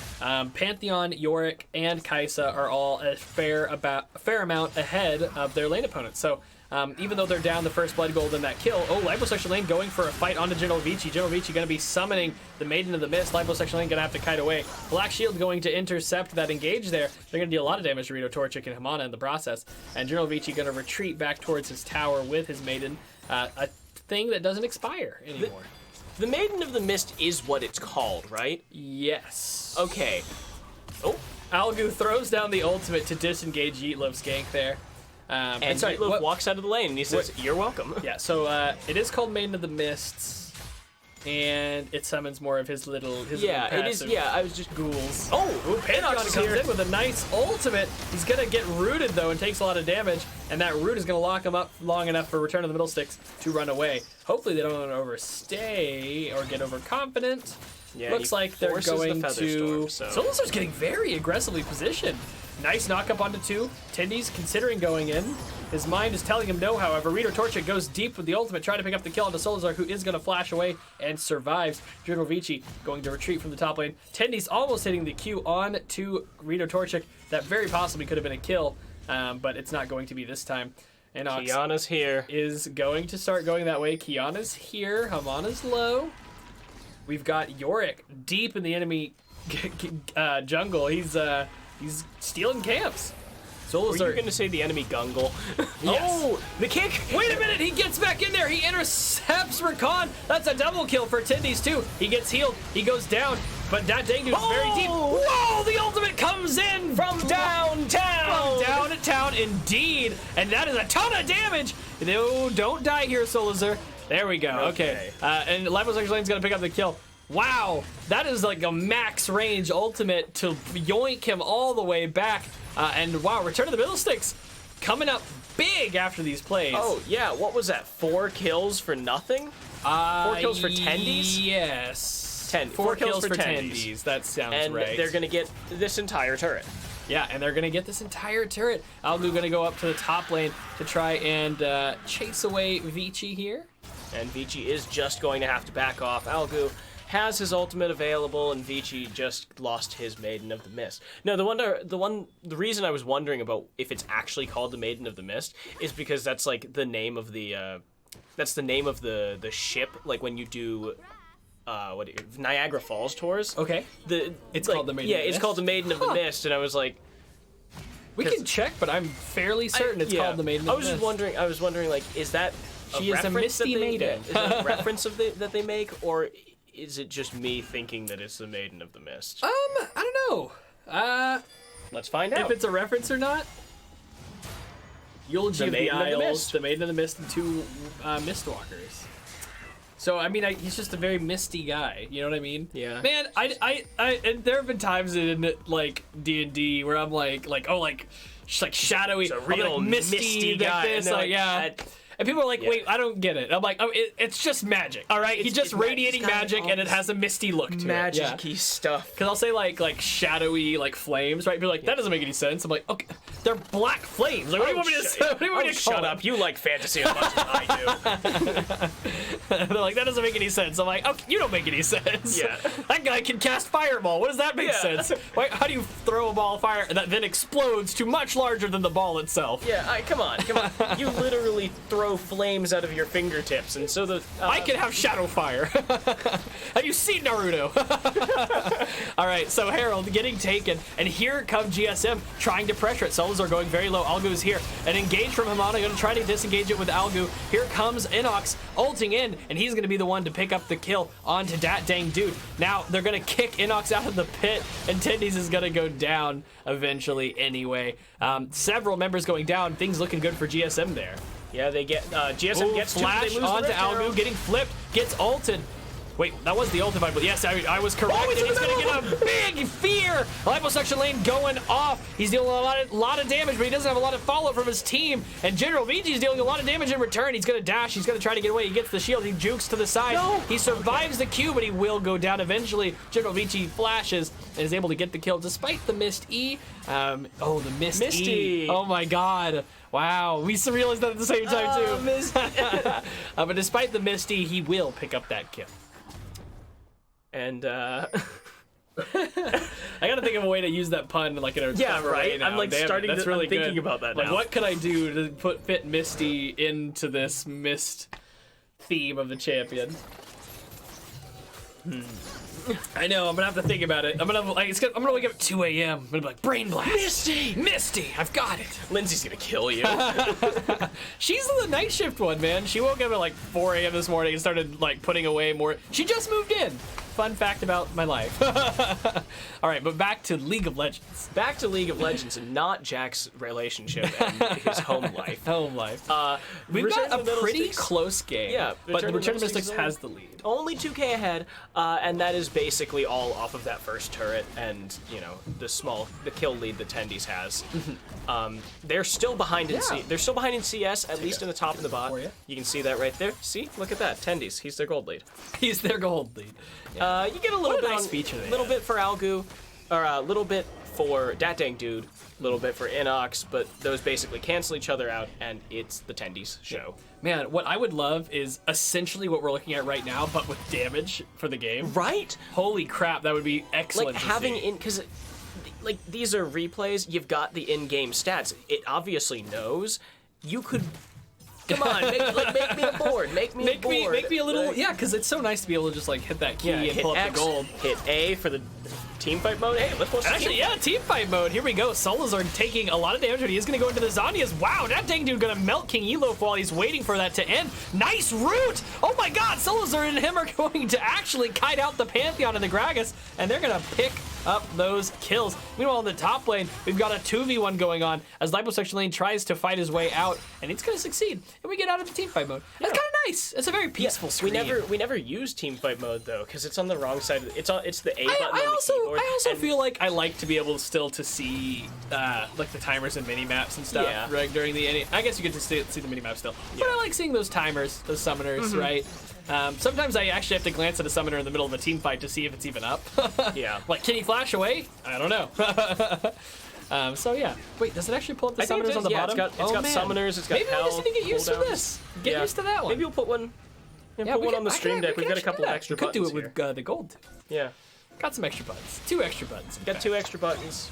Solazar actually almost eats a Q from Inox, which was an enhanced Q that surely would have been a kill, but he jukes to the side. Tindy's going in. Oh, they throw in the ult, but they overestimate their damage there. Yeah. Not going to be able to do any much with that one. But I do like where Liposuction Lane's head is. He's going for these cheeky long-range ults, and I love it. He's like, I'm going for the money shot here. I don't care if it kills, but I'm gonna hit this, and it'll look so cool next time I kill. All right, so we've got Vici moving around the map. He's gotten really close to taking that top tower, but he hasn't gotten it yet. But he will be heading to the bot lane to deal with this split-pushing Kiana, Who's gonna sees run him away. arrive and is going to immediately Youmuu's Ghostblade out of there. Yeah, so in general, we've got the Cloud Drake coming up in 30 seconds. We're still 3.5 minutes off of the Baron, so don't look for that one just right now. And 3 outer turrets still available for GSM to take. Meanwhile, you've got Return of the Middlesticks' 4 turret lead. They're about 5,000 gold ahead now. Oh, I smell food. Okay, that's food. I thought that was your cat. I was like, No, I'm pretty sure I smell the cat.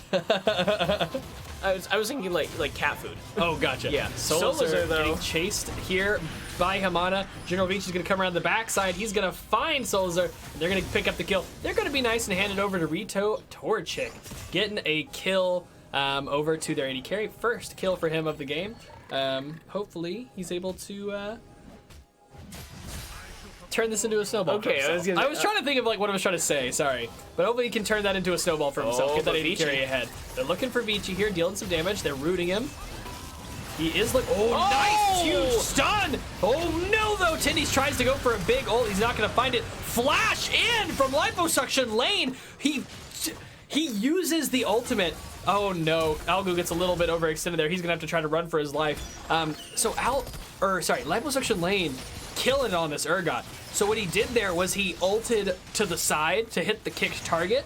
As he was bringing him back in, he flashed into the enemy team, so that way when the detonation and the kill happened for real, he would get the fear off on multiple targets. Yeah, and Wow, that's very like cool. it's the ideal standard Urgot ult where you flash into the middle of your team fight with your chain target so that you're getting a fear off on the full team. But it's something that rarely ever happens because people don't really group up like that a lot in team fights. They don't. Especially but since it's nice. Urgot ults usually come at the end of the fight. But when you pick Meatloaf first, you can flash on 3 people. 3 people that Algu stunned, by the way. Yeah. League of Legends, the game evolves and changes, and things aren't quite like this these days. But part of me, whenever I get to a certain way that the game's played, I miss the other way, right? But part of me right now misses those head-on 5v5 team fights, right, where your front line's insane. And everybody has AoE ultimates. Yeah. So the teams just collide and you're throwing these nukes at each other, just hitting each other. It's like every single team fight is like a Curse of the Sad Bullet time. But yes. But both sides are doing it and no one's dying. Yeah, but because your best defensive strategy is to group and have your front line to eat damage, right? And your best strategy is also to hit them. You just have these 2 wads of people throwing everything at each other. And it's so wads funny. of people. Just That's- wads. Yeah, death that's wads. the best way to refer. All right, Algu and Solazar are here. They're going for General Meatloaf. Vici. The ultimate comes out. Flash in from King Elof. He is going to get a stellar Q off. Stellar Kill off onto Algu, and they're going to be able to team up, double team Morgana. She doesn't have any backup anymore after he's able to take out Algu like that, and they're going to take out Solazor as well. Yeah, so a good kill there, helping to bring Yeetloaf and Vici back into this game. Both of them weren't doing super hot before this. Inox really the only person who has a substantial kill, gold lead even. And now Vici gonna get a turret for himself, so he's gonna have a little bit nicer time here. He's got his Triforce completed, so that is the one big power spike that he needed. He's building his Sterix next. Every champion that loves Triforce, that's just their favorite item. Good. You need that to be a champion, basically. Yeah. It doesn't scale as well as it once did with Sterix. You remember those days? When it was one of those things where, like, a kind of an unintentional synergy, right? Like, oh, this boosts your total AD, and like, oh, well, this uses your total AD to determine its damage, and then you build them both, and then it's insane. Yes, but they still I hate it. Thank you, I hate it. They still work well together, right? Yeah, they still work pretty well together. They have synergies as far as other items in the game go. But that was kind of an unintended one where it was like, oh, geez. Stacking to a degree they didn't want. Yeah, it's like, base AD. That means that you can't just like increase it by building a bunch of damage, which means that only tanks will be building this. And people are like, wait, Triforce scales off of your base AD. Goodness. So now 4,000 gold lead for Return of the Middle Sticks here, shrunk by about 1,000 after that double kill, but okay.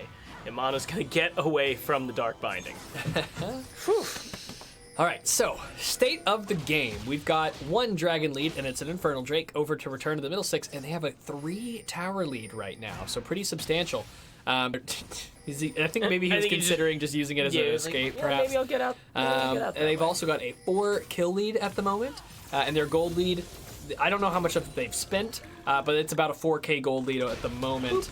They're actually sitting on a hefty amount of it. 2 people on their team with all getting close to 1,000 gold in their inventory. So, but it is basically even in that sense because also Inox is sitting on 500, Vici's sitting on 8. Yeah. So it's about right at the moment. Nobody's backed in a moment. No one's got like 3,000 gold sitting in the bank. Yeah. So about a 4,000 gold lead for Return of the Middle Six at the moment. 1 dragon lead, 3 towers, and they're trying to get vision around and bait out this Baron. It seems. Oh, Tendies might have gotten. Oh, okay. Hamana. Yeah, don't worry. I was wondering if Yeetloaf was going to come over. Oh, now he might be in trouble. Souls are in trouble. Hamana getting chained. He's not able to get out of the range. He is going to go down. They're going to start engaging onto Solazar and Tendies. They're going low, but they're going to kite back. Algu and that dang dude are here now. The stun is going to hit Yeetloaf, but the damage is going to get blocked by that E. Liposuction lane coming around the side. He did ult there, but he wasn't able to put down enough damage. And all for all, it is just the 1 kill onto Hamana, but I think it's enough for Return of the Middle Sticks to consider moving on this Baron, or at least pressuring it right now. Inox is still here. He has the Grand Starfall, but Rito Torchic does not have the killer instinct, so if he needs a way to get into the fight, he's got to do it the old-fashioned way. Oh, man. And Vici used his teleport, so he also cannot move. Liposuction lane is going to have his in like 30 seconds. Gotcha. So. What are your thoughts on Pantheon ult? I think it's so cool, I think it's cool, but how slow it is and how little damage it does always feels a little bit... Yeah, at least Skyfall, like when it was actually the man drop, like, yeah, it didn't do that much damage compared to the rest of the damage that Pantheon did, but... It still felt fast. Yeah, it was fast and it felt good. Now, I see Grand Starfall and I'm like, yeah, you know, I have a couple seconds to walk out of here. And also, like, I'm not scared of getting hit by the damage. I'm just scared of who comes out of that Starfall. Yeah. I just wish that you could more consistently, and maybe I'm just terrible at Pantheon, but I wish you could more consistently like hit that ult on the enemy team. Because I know it doesn't do much damage, but at least it would feel satisfying to do, right? You know? You get to swoop in, deal a little bit of damage to everybody, and then bam, Pantheon's in the fray. I mean, how much damage does it actually do? Let's take a check. Let's take a look. Yeah, it's 500 is actually that's actually solid. I mean, 500. I take it back. That's solid. I mean, it doesn't ever seem like it as much, it's but solid. It's but solid. It scales on AP, and it's 50% if you're just outside. That's if you're outside still a good base actual damage, man range. 500 solid, right? I mean, how much that's health? 250. because it gets cut by half. Oh, if you're okay. not in like the Right. Pantheon right here. Oh, got it. Yeah, so Okay. Oh, but Pantheon, he might be in trouble here. Oh, he's in trouble. He's Oh, channeling boy. that E. He's eating a lot of damage with it, but he is going to go down. They're going to get the kill onto Hamana. They're going to flash over 2 flashes after hitting the binding. Probably not quite necessary, given that the binding was going to be CCing that person for quite a while, but it's whatever. They secure the kill. Just maybe could have saved a few more resources. Solazar is probably going to die here. Yeah. King Yeatloaf coming around. He gets rooted. Solazar, he almost goes down. He does hit the Zanyas. He's trapped. No, Nerovici comes back and picks up the slow kill. Feels bad. That's that moment. Oh, they're actually getting very close on this Baron, but they have a lot of people in the background over right the now. wall. Yeatloaf over the wall. He wants to go for this Baron. Can he be the one to steal the Baron? Can he? Tendy's failed to steals the Baron! He immediately Zanya's to flash the emote and goes down. Nice. It looked like Tendy's was gonna maybe flash over the wall to kick Yeatloaf and then come back over, but he fails his flash. He's not able to do it, and it almost as if he was shaken by his failed flash, he misses the smite. I think he left it with about 95 health after the smite, and that immediately gets yoinked up by Yeatloaf coming over the wall, stealing away the Baron. Yeah, and it's not like Dat Dang Dude had, like, in a Cathian raid or anything to like burst that Baron. They really couldn't chain it in because when Xayah Q throwing the feathers out, it doesn't actually do that much damage. It's the Blade Caller that does it, and I think she'd already used it. So you're looking at. We've played an Uno reverse card on the GSM Baron curse. I know, that's kind of what I was hinting at when that was happening, because I was like, wait a minute. He's going for the Baron seal. GSM isn't going to be the one that Baron is stolen from. They're going to be the stealers this time. I know that's not a word, but I'm going to say it anyway. Thieves. Thieves. Burglars. Burglars. Gragas was a juicy burglar there. That kind of makes me think of the Hamburglar, that like chubby guy with the prison uniform from McDonald's commercials of old. Did you see that? Have you seen that like Twitter thing? Some Portal combat here, like- bottling over wards. Sorry, what were we saying? Have you seen that like Twitter thing that's like, we're as thick as Wait a thieves? minute. Oh, Solazar getting charmed, getting booped bye-bye. and bopped left and right, getting taken out. He's gonna get killed by that explosive cask at the end there, and they're gonna pick up that kill. Liposexual Lane trying somewhat fruitlessly to push against these dang Baron minions. And Vici. Oh, and his E is gonna get blocked by Vici there, and now he needs to get out. He's in trouble. This is not going well for him. Lipo's in danger. I'm in danger. I'm so sorry. What were we saying? Oh, well, we're not going to get a chance to talk about this commercial. The action is... It wasn't important. All right, it's fine. Yeah. But yeah, so wow, a lot of fighting going on in the top lane. Things just kind of going slightly not in the favor of Liposuction Lane over and over again to the point that he was really starting to lose out on that fight. But yeah, it was just, when I said that Yeatloaf was a juicy burglar, I just was reminded of this thing. It was like, oh, we're as thick as thieves. Like, oh yeah, we are. He says, oh yeah, we're just juicy as bandits. Like, I don't. We're just some dummy, thick, steely boys here. Like, I don't think. I like it. Dummy things, steely boys. That's great. Oh man. So the gold lead, despite everything, has shrunk. From Return Sticks, in big part thanks to picking up that Baron. It's a 1,500 gold swing when you're able to steal that away like that. And yeah, I mean, GSM has been playing from behind, but they certainly aren't playing like they're behind. They're paying respect to the enemy team because the enemy team is strong, but they're not giving things up on this map, and that's the reason why they're still, they're losing some of these fights. But like they're not doing it in a horrible sort of like, we have to run out way. It's more in a courageous sort of it's more of a courageous sort of like, okay, we're going for and we're dead. And we're dead. And it's gone. And it's gone. Wow, that was a big chunk of damage. Righteous Glory from Liposuction Lane. He's speeding his way towards the enemy team. I think he just threw down the Q there. Wow, we see Kaisa dash completely across the team fight with the ultimate. Here comes Pantheon. People are fighting left and right. That was a huge Kiana ultimate, knocking everyone into the wall and getting a giant stun, but isn't going to be enough. Algu's going into the back line. Yeatloaf gets the... Oh, wait, that kill actually goes over to somebody else, but they do go down. That dang dude chasing down King Yeatloaf. Now he needs to run away from General Vici. They are two of the only three people left alive. Rito Torchic is alive. He had a very cool ultimate to dash across the team fight and reposition there. General Vici alive as well. That dang dude, after chasing down Yeetloaf, is going to have to back off. And they're probably going to lose this mid turret now. They've got the Maiden of the Mist. They've got Demolish. They've got an AD carry. They're going to be taking...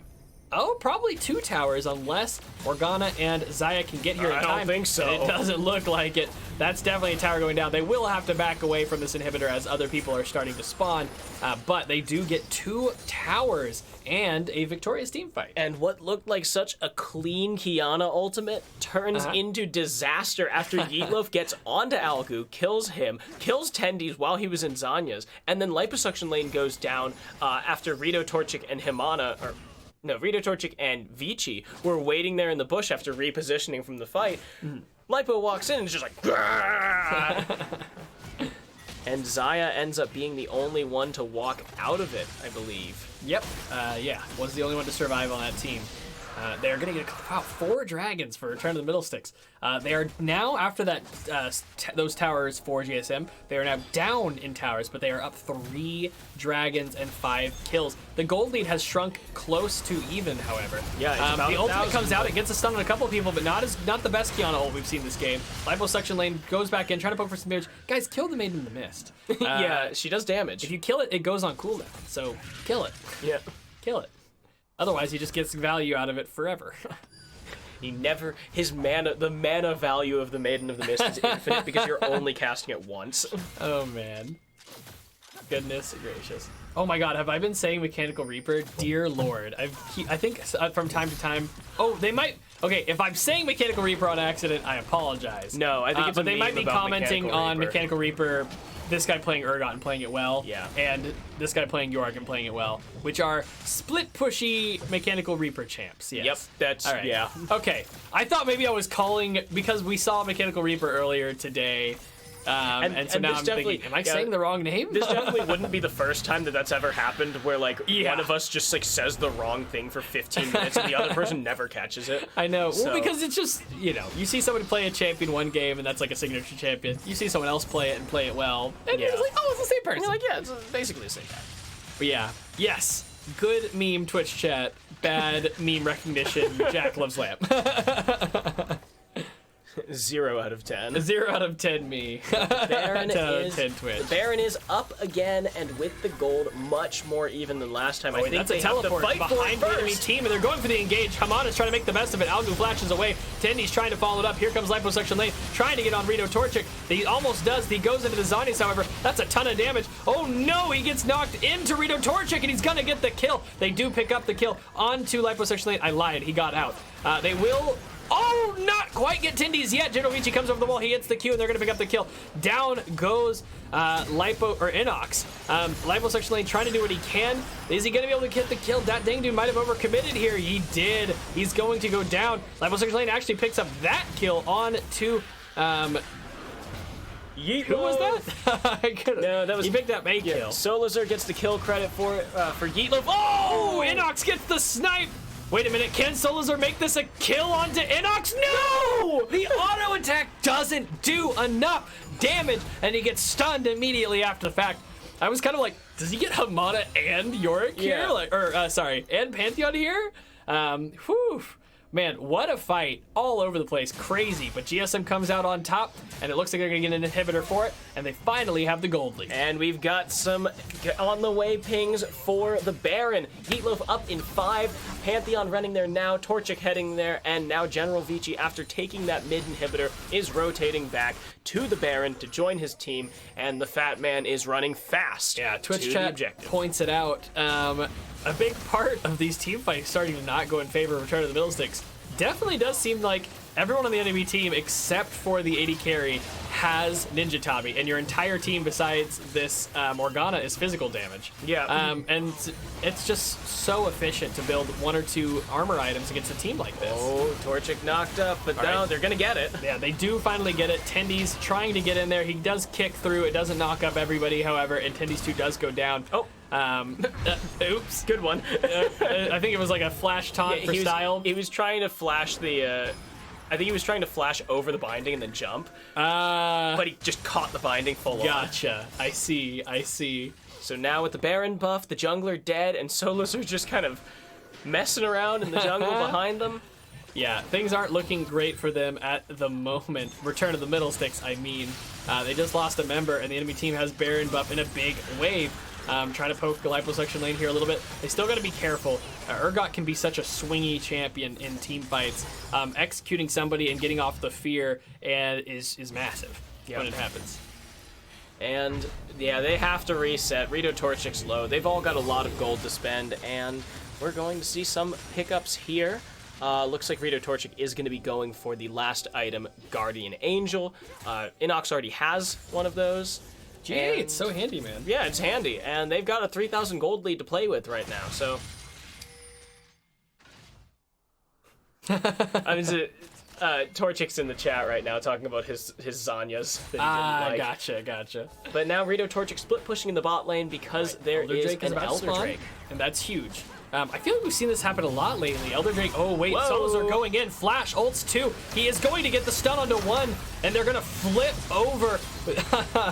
Inox is going low, but not low enough. Oh! Tendies actually follows him through and picks up the kill. He dashes over here. He dodges away from Rakan. He's getting melted by Rito Torchic. The shields come out. They're trying. Oh! That is huge damage on Rito Torchic. He gets over with the blast cone though, and Hamaya gets away as well. I can't believe that they both got away alive there. How did they get out? I have no idea. The Elder Drake is going to go over to Return of the Middle Sticks, but... What? No idea how they get out there. Unfortunate for Return of the Middle Sticks, but fortunately for them, they are at least dealt with for the time being, and that's going to be an Elder Drake for them when they have 4 dragons. They haven't gotten a tower in a while. They've been at 4 towers for a big chunk of the game, but this could be their opportunity to change that. Baron buff is getting close to running out for GSM, and they have a huge Elder Drake. Unfortunately, they've got Supermans pushing the bot lane, but maybe they can win a fight and turn this into something. Yeah, with this Baron buff, I think Vici does need to go somewhere else. He needs to use this Baron buff for the... Well, he's only got half a minute left, but... Yeah, for this Baron buff, I think he needed to go push it somewhere else, take that bot lane, try and get that last inner turret on the map. And, I mean, obviously they fought around the Elder Drake instead, and they lost the fight, but they didn't lose any of their members. So, I think they have to burn out this Elder Drake and hope that... Tendies jukes it, but that thing eats jungler. it. That's funny. It's like those moments where you see 2 people like Zanyazing, flashing, like trying to away from the Caitlyn. Yeah, away from the Caitlyn. Damn, those are some of the funniest clips. My favorite one is the old school one of the Vladimir standing in front of his ADC. Caitlyn ult comes onto the ADC and Vladimir pulls, and then Zanyas is in the pool. I will absolutely not be eating this for you. Yeah. Oh man. All right, so. With the Baron buff still active during that last push, they weren't able to quite get the tower yet, but now it has expired, and they're going to shove in, and they're going to be forcing down that turret and this inhibitor. This Elder Drake is going to be a ton of damage if a full-out team fight breaks down, and god dang, Kiana's ult, if it were to hit the entire enemy team again, and then also apply that true damage burn on everyone. Game. Yeah, that is the game. That would be horrible for GSM. So they need to avoid a cluster in being a cluster in the jungle because that Kiana ult would wreck them right now. Yeah, not to mention just in general, Return of the Middle Sticks is huge about getting good clump fights. Oh, here's the Righteous Glory. He's gonna flash. Oh, and he's a little bit caught here. Yeah. They're gonna throw down the redemption, give him a little bit of a health boost after that. Yeah. Wow, does Blade Collar work at any range? Yeah. Wow, that I just saw Feather get pulled from so far and just fly all the way across the jungle. But yeah, I mean, you've got Urgot ult, you've got Tendies getting good kicks through people. Obviously, the Kiana ultimate, wait a minute.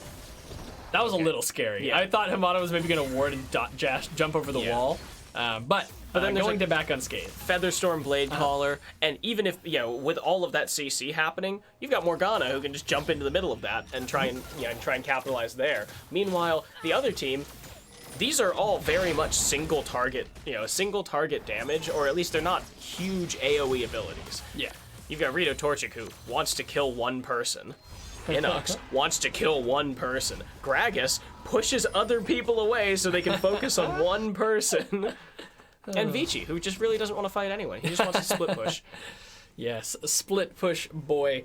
Yorick, he's okay in team fights, right? I think almost every champion in the game, with some exceptions, are okay in team fights. Yeah, but he's not in a great. team fight. He's basically a poor man's Nasus. Yeah, kinda. Yeah, He's got the shovel, and I mean, so he's got that terrain he summons. Yeah, the terrain. It's like some decent like damage that he can output if he goes unchecked and the Maiden of the Mist the gets terrain auto. kind of is like his wither, sort of. Yeah.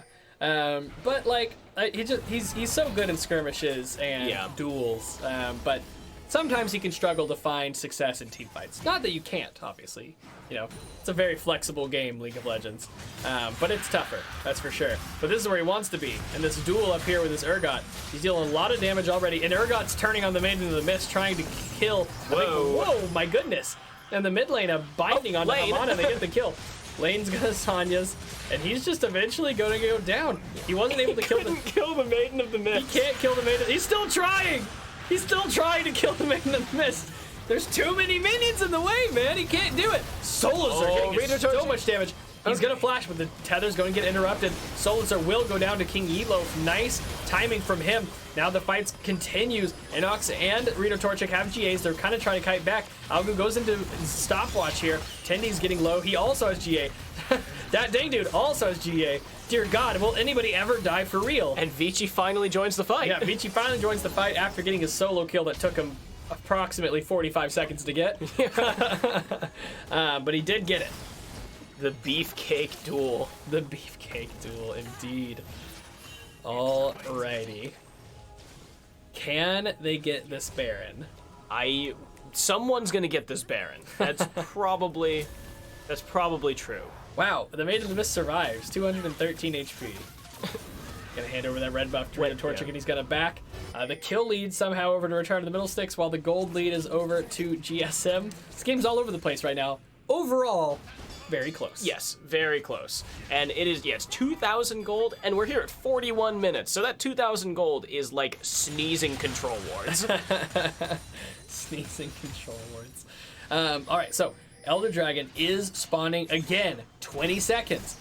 Like you mentioned in last week's stream, if you get 2 Elder Dragons in a row, that is massive. Yeah. No, that dang dude's in trouble here. The kick away, trying to help him out, resurrecting right now. He's in trouble. He might go down immediately after coming up, and he does. Can they get anything in exchange? They will be able to chain it into a taunt onto 3 members, but his team can't back him up. Yorick throws down the terrain, and they all don't auto it, and they can't follow up. Liposuction lane's alone.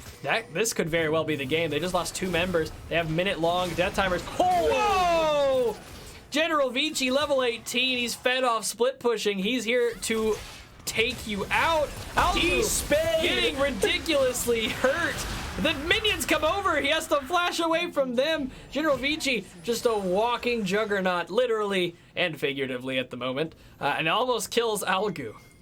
And now they move to the Baron. That's what they've had their eyes on this whole time. The Elder Dragon, it's okay, but it's not what they need. What they need right here is a good way to close out the game in one big push, and that is the Baron. They're gonna get it. Tendies can't get in fast enough. The rest of the team, except for Algu, isn't even alive. And so now the Baron goes over. 6,000 gold in favor of GSM. They reset, and they're looking to try and close this out. No, this is the moment where you end the game, right? Like, you just run down, pick a lane that's not the one you already took the inhibitor at, or they might actually want to send you Vici for that mid tower while the other 4 push bot or top. Yeah. But, I mean, stop. Use your Elder Drake. This is I know that Elder Drake on them, right, isn't as effective as it would be on the other team. But it's still effective. It's still effective. All right, sorry, what were you saying? This is the 4-1 that I was talking about. You put everyone in the mid lane to push down that inhibitor, and General Vici can just run minions in so that you can rotate right after you get that inhibitor. Oh, watch out, Hamana. Could be a fight. They go on to Hamana there. They root him up. Here comes Yeetloaf off the backside, trying to put down some damage.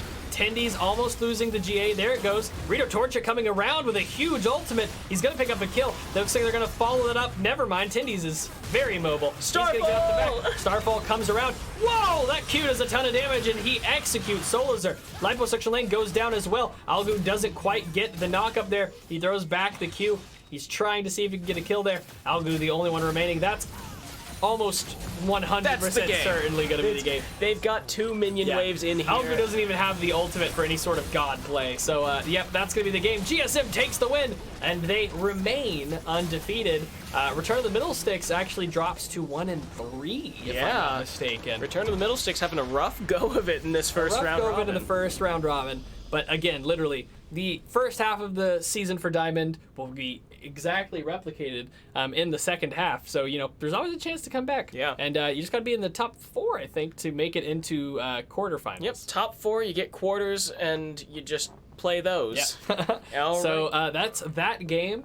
We have 2 more for you guys to round out the Noble one Division. more, Well, I'm sorry, you're right. We should just go ahead and report on that. Yeah, TFT had to forfeit against... TFT they did indeed forfeit to US Army Esports. US Army Esports. So we have one more game for you. Yep, they lost their... I think TFT lost their jungler, or their top laner.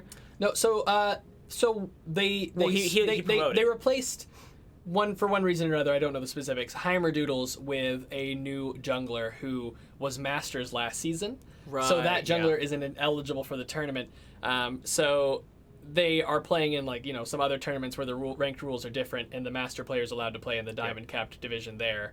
But he's unable to play here, so they've had to use these sub junglers for this tournament. Yeah. And they're like, Wasn't good it's for not their team's working. mental, It's not yeah. working. These junglers aren't working out. We're not doing so hot. So it's bad for their mental. So they're currently trying to see what they're thinking about right now. All But, right. So they forfeited. So one more game. One more game. Is? And that last game is my favorite Diamond team, Glen Bell and the Flying Chalupas versus the Saucy Summoners. So don't go anywhere. We'll be right back. I think Lindsay made me some food. I think that was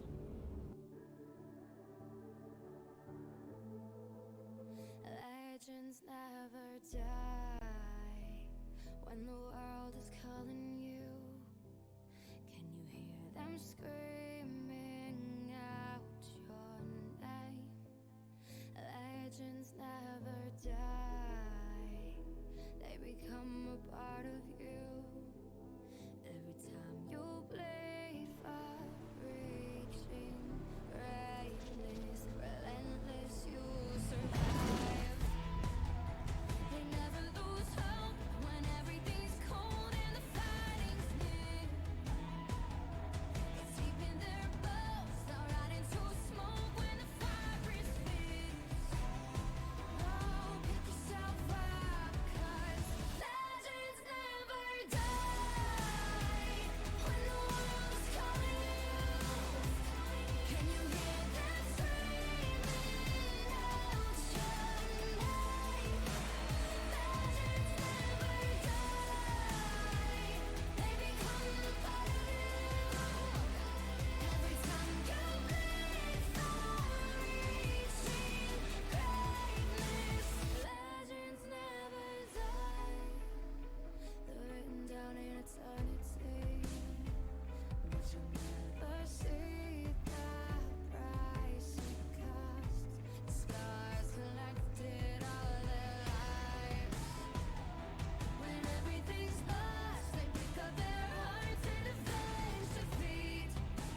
Okay, so you're gonna Oh, no. go ahead and show them your go ahead and show them your dumplings because I am totally here for you. Just like I can't really cast for a minute because I'm eating.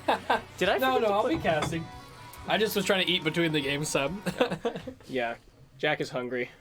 So am I. I should have eaten before he started casting today. I don't know. It kind of slipped my mind, you know? Yeah. See, I woke up at 9, hopped in the shower, sent the thing, and I was like, okay, I have enough time for a cup of coffee and whatever happens to be in my fridge right now, which was leftover mac and cheese, like Kraft mac and cheese. It was I like Kraft mac and cheese. yeah, Leftover, but I don't like know. I like it. Yeah, I like it fresh. Fresh? Oh my god. I always called that my grandma's mac and cheese because that was what she would make when we were over. That's nice. But oh my god. Oh. Kraft mac and cheese. You know at I think it's Texas Roadhouse. You can order a bowl of mac and cheese there.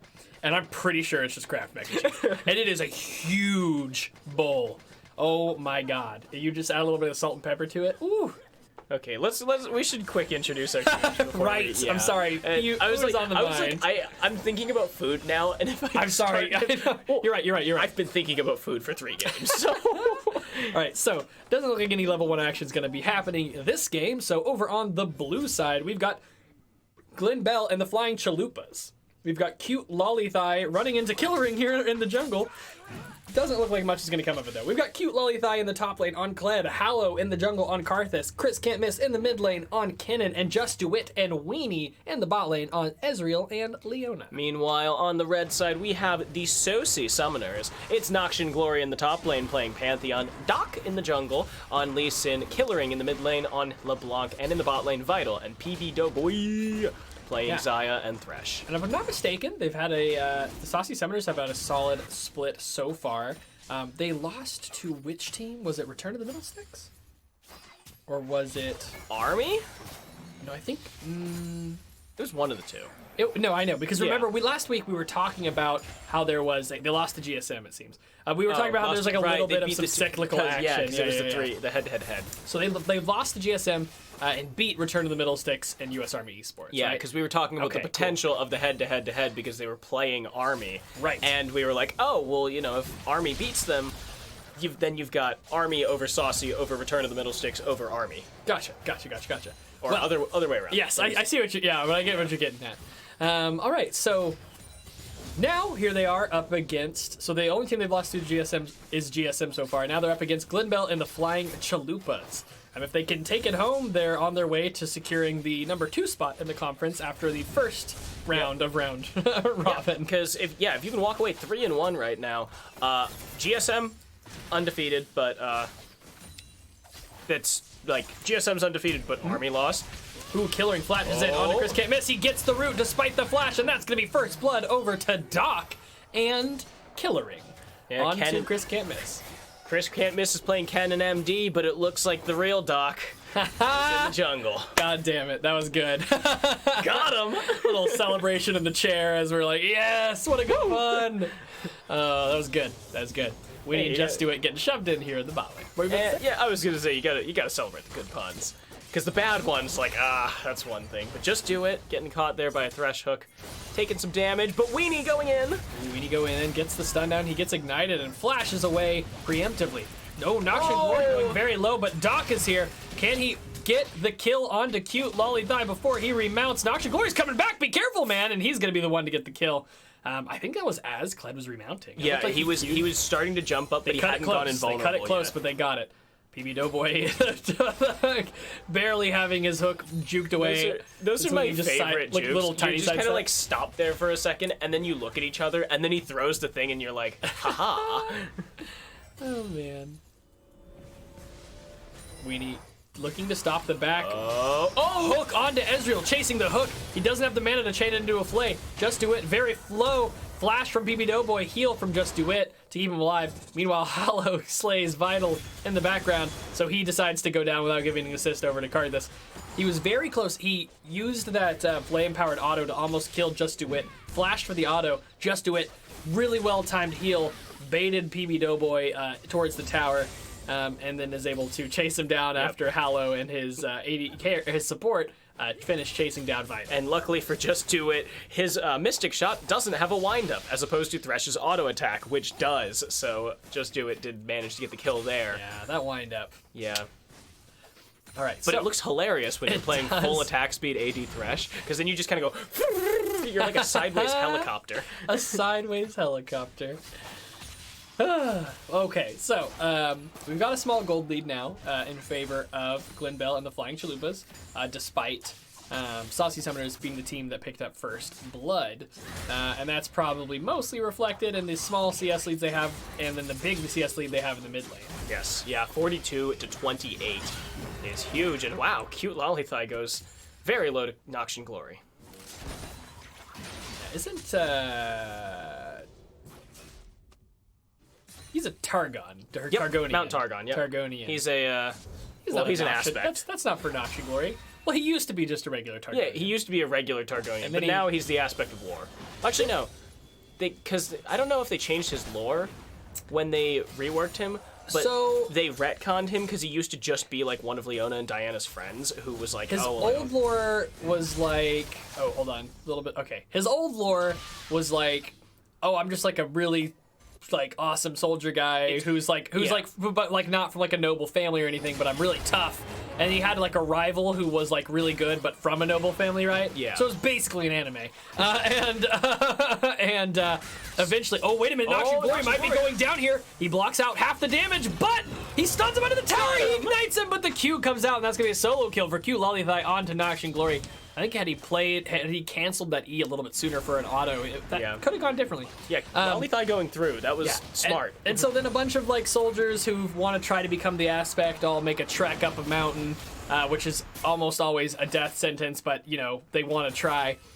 So they try to get up there. The only one who survives the trek is Pantheon, and his best friend dies in his arms at the top. And then he looks up, and then it's just like, hey, want to be an aspect? And then he shows up a couple years later, and he's like, bam, I'm in war mode. And then everyone's like, oh my god, Pantheon, you're back. And he has no emotions or memory. Yeah, they were like, because I think his name was like Atreus or something. Yeah, and, something like and that. And he comes back, and they were like, oh my god, Atreus, you look so different, you look changed, and your head's covered by that helmet thing. And he goes, who is Atreus? I am Pantheon! Ah! Pretty much. Yeah. He becomes an edgelord with no memory of his past. Every DM's nightmare in D&D. Oh god, don't remind me. My parents died long before I was born. My parents abandoned me. My mother refused to show up to my birth. Vital getting engaged on here. Weenie doing so much. Weenie did so much damage. I mean, Hallow and Just Do It helped, but Weenie did a surprising amount of damage there for Leona. And the Cute Lollythigh. gonna yoink him back in. He's gonna block that damage. He's actually going for the aggressive play here, but it's not going super well. He's going to die. Chris can't miss here in the mid lane trying to fight Killering using that ultimate. He's gonna get chased down by Doc and Killering though. 2 more kills for the Saucy Summoners. But you know, they need him right now. No, They it's are 1-1. behind. Huh? That was 1-1. Oh, that Cute was 1-1. Lollythigh got a solo kill, You're right. and then Chris Can't Miss You're went right. down. You're yeah. right. Cute Lollythigh is on blue team. Yeah. Blah, blah, blah, blah. But Come on, yes, with a name like that, how can he not be one of the Flying Chalupas? that's a good point. Wait, what was that little? Did you see that? Oh, that was Zol- red buff. Yeah, or no, that was a. That was okay. just That was used his red ult. buff coming to him, wasn't it? No, that was Dark Harvest. That was Dark Harvest. Yeah, he used I it forget on that one. Killering. You're right. Yeah. I forget that one. Yeah, after the Ezreal ult. Well, unfortunate when you don't get a kill with Karthus ult. I know that people get a little bit upset with it because like it's just like a free way to pick up kills. But if you do manage to waste it, it has a very, very long cooldown. It's one of those 3-minute cooldowns at level 1, and luckily for him, he already has the Fiendish Codex, so that's taken off by almost 20 seconds. Yeah, CDR, fantastic for a champion that has such a long and powerful cooldown like that. Trying to cut it out. There he goes. He eventually gets it. I guess there's not a lot of action going on. We just get to watch Karth's jungle. Yeah, that's... Wow, riveting. Riveting. All right, so Vital and PB Doughboy going to pick up this Scuttle Crab here in the in front of the Dragon Pit. Gold lead still in favor of Saucy Summoners. They do have a kill lead here, but there are some CS leads. Oh, that's what it was. Small CS leads, some places for Saucy Summoners. A substantial CS lead for the mid laner, Chris Can't Miss, over Saucy Summoners. And Noxian Glory actually just man-dropped into mid lane to try and kill Chris Can't Miss, which means he's left Cute Lollythigh up there on his own. So he just gets to freeze this wave.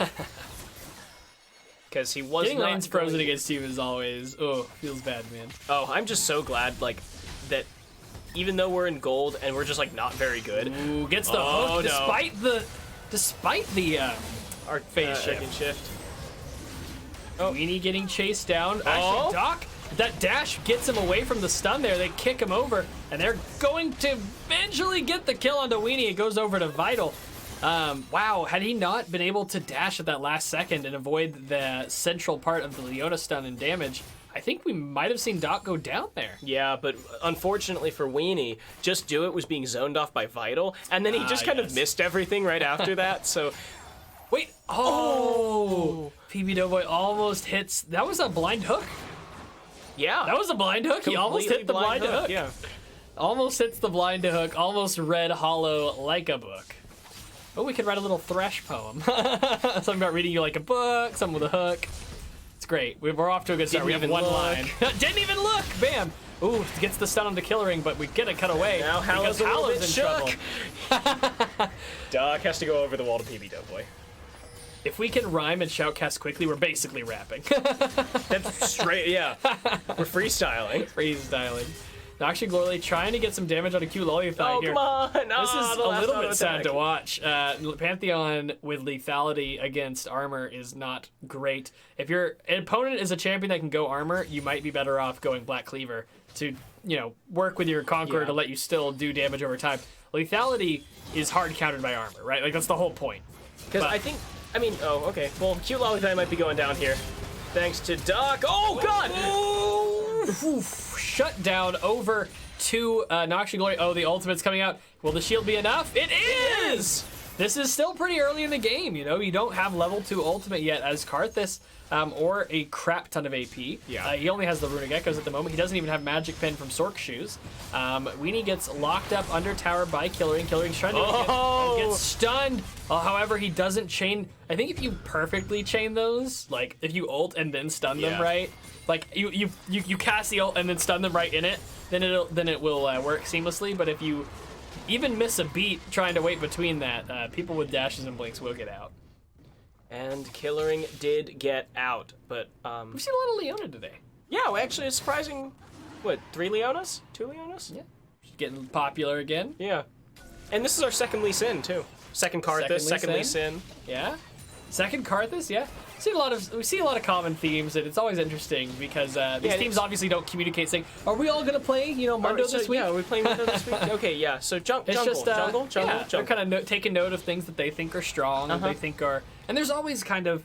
Sometimes it matters, sometimes it doesn't. But there's kind of a little bit of a different meta for organized play that is sub-pro play. Yeah. Right? Well, I mean, look at like gold. I mean, even between divisions, like look at the way that gold capped was 2 years ago in OKLCS, and look at gold capped now. It used to be all jungle and top centric, and now it's all ADC. Nice play, keeping Leona out of the action. Hollow almost goes down. Here comes the Kled. Ultimate Doc's trying to kite back to get out of it. The Chris Can't Miss going in with a nice ult, getting lots of stuns, but not getting any kills. And Chris Can't Miss is going to go down. PB Doughboy in the back trying to just run, disruption. He's going to be able to stall him for a bit, but eventually he's going to go down. We lose one member on each team. Oh We my. actually lost 2 members on the side of Glen Bell. Cute Take it Lollithai three. is also in trouble. The ultimate is barely not enough to kill Doc. Oh, he and the gets triumph. the triumph. No, the triumph came after. The post. Yeah. Yeah, I can't believe he survived that ultimate at that low of health. Man, getting that damage reduced by passing through targets can really, really suck sometimes. And Doc's going to barely survive. And that's going to be a 1.3k gold lead in favor of Saucy Summoners and a 2-kill lead. Chris Can't Miss, he died during that. This Yep. is him returning to mid lane Yeah. with teleport. He died in the back after he was not able to finish off Doc with the slicing maelstrom. Right. Yes. And Karthus has his ultimate again. Unfortunately, it was still on cooldown when he died in that team fight. Sorry. Very good. Yeah, it was on cooldown when he died in that team fight, so he was not able to cast that. Otherwise, Doc would be dead. So no towers have gone down yet. That's a little interesting. no towers at 14 minutes and change. Yeah, 14 and change. No towers have gone down yet, but we do have 2 ocean drakes over on the side. That's actually really unfortunate for Karthus. Yeah, that is so unfortunate. That's so unfortunate. You're trying to kill somebody who gets out of combat, and those there is Yeah, definitely they're running through the jungle on 4 health. and there's but- definitely a chance that your Ocean Drakes will kick in and heal you just enough. You know, there's a chance that you might not leave combat for long enough a period of time. those But there's middle also a team chance fights that you go for that stray kill after you get away from a fight, and you can't get it because of those Ocean Drakes. Yeah. that really sucks to be a Karthus right now. Yeah, I mean, really, you want, like, if they're gonna have 2 of any Drake, you kind of want them to have, like, 2 mountains or something. Because, Yeah, as the Karthus probably. yeah, as the Karthus, you probably want them to have 2 mountains, just because having more attacks, or having more move speed is never fun when you're playing as Karthus, because that just means you're reduced to pressing R and hoping that they walk into your W. Yeah, those dragons are pretty. Cloud and Infernal are pretty impactful when it comes to like combat, right? Getting to the fight faster, having more combat movement speed, like rotating around to make fights happen in different ways, right? Like those, and then of course Infernal's just more damage. But Mountain Drake and Ocean Drake are much more like objective based, right? Yeah. The Ocean Drake lets you siege and poke, and Killering getting engaged on, he's gonna blink right back out. Playing pretty well against the Kinnan ult. Yeah, I mean, Killering's a good mid laner, and this was kind of expected. Like, Chris is also a decent mid laner. It's just that Killering's really good, and when you've got LeBlanc, I think Chris is is a really good mid laner, but oh no. Now actually Glory probably gonna he doesn't go down to the Card's Assault. He will get taken out by Weenie and Cute Lolly Thighs first. I think Chris Can't Miss is a really good mid laner. Yeah. I think Killering is really good mechanically, but I think sometimes he can make Oh, no, Doc my is getting Doc. engaged on. He is going to kick away Weenie, but it's not going to save him. Oh, down to the bot lane, Hollow getting murdered by PB Doughboy and Vital. Now they've got to avoid the Cloud. PB Doughboy's trying to dodge pumpkin bombs as best he can. He's actually doing a fantastic job, but he gets hit by that one, but it's the last one! and Just Do It doesn't have ult. Just do it. Oh, no. Ultimate PB Doughboy jukes every pumpkin bomb except one, but that last one isn't enough to kill him. Oh no, the stun goes down, killing. They're both in trouble. He bloops back. Bleeps. Blop, bloop, blop, blop, bloop, blink. He blinks back, and is able to barely get the edge over Chris Can't Miss. And that seems to be kill. the theme during this game. Barely getting the edge over him. the edge over it. Yeah. But no, I think Killering is a very good mid laner mechanically, but I think sometimes he can make some aggressive, some would say greedy plays, or position maybe a little bit too, like, because he's like, oh, I can get in there and get out and deal damage to this guy without taking much in return. Yeah, and I'm like, you probably can. But Like, there's a 10%. but I was like, chance that you but just die. there's a poppy in the bush, right? Like, so I'm like, it's just like little things like that. Yeah. But mechanically, very good, especially at Cassiopeia. I'm pretty sure that's like 100% ban rate against this team. He just wins when he gets Cassiopeia. Does very well at kiting and 2v1s and everything. Yeah, and so this is still a pretty close game. Again, it's like getting very close and then just kind of can't quite follow it up. Right now, Saucy Summoners are only ahead by about 1,000 gold, and we're sitting here at like 18 minutes, but they do have 2 dragons, so. Chris Can't Miss, flashing some mastery. My favorite is always flashing Mastery 4. like I just got this emote, guys. yeah. Guys, I'm Mastery 4, suck it.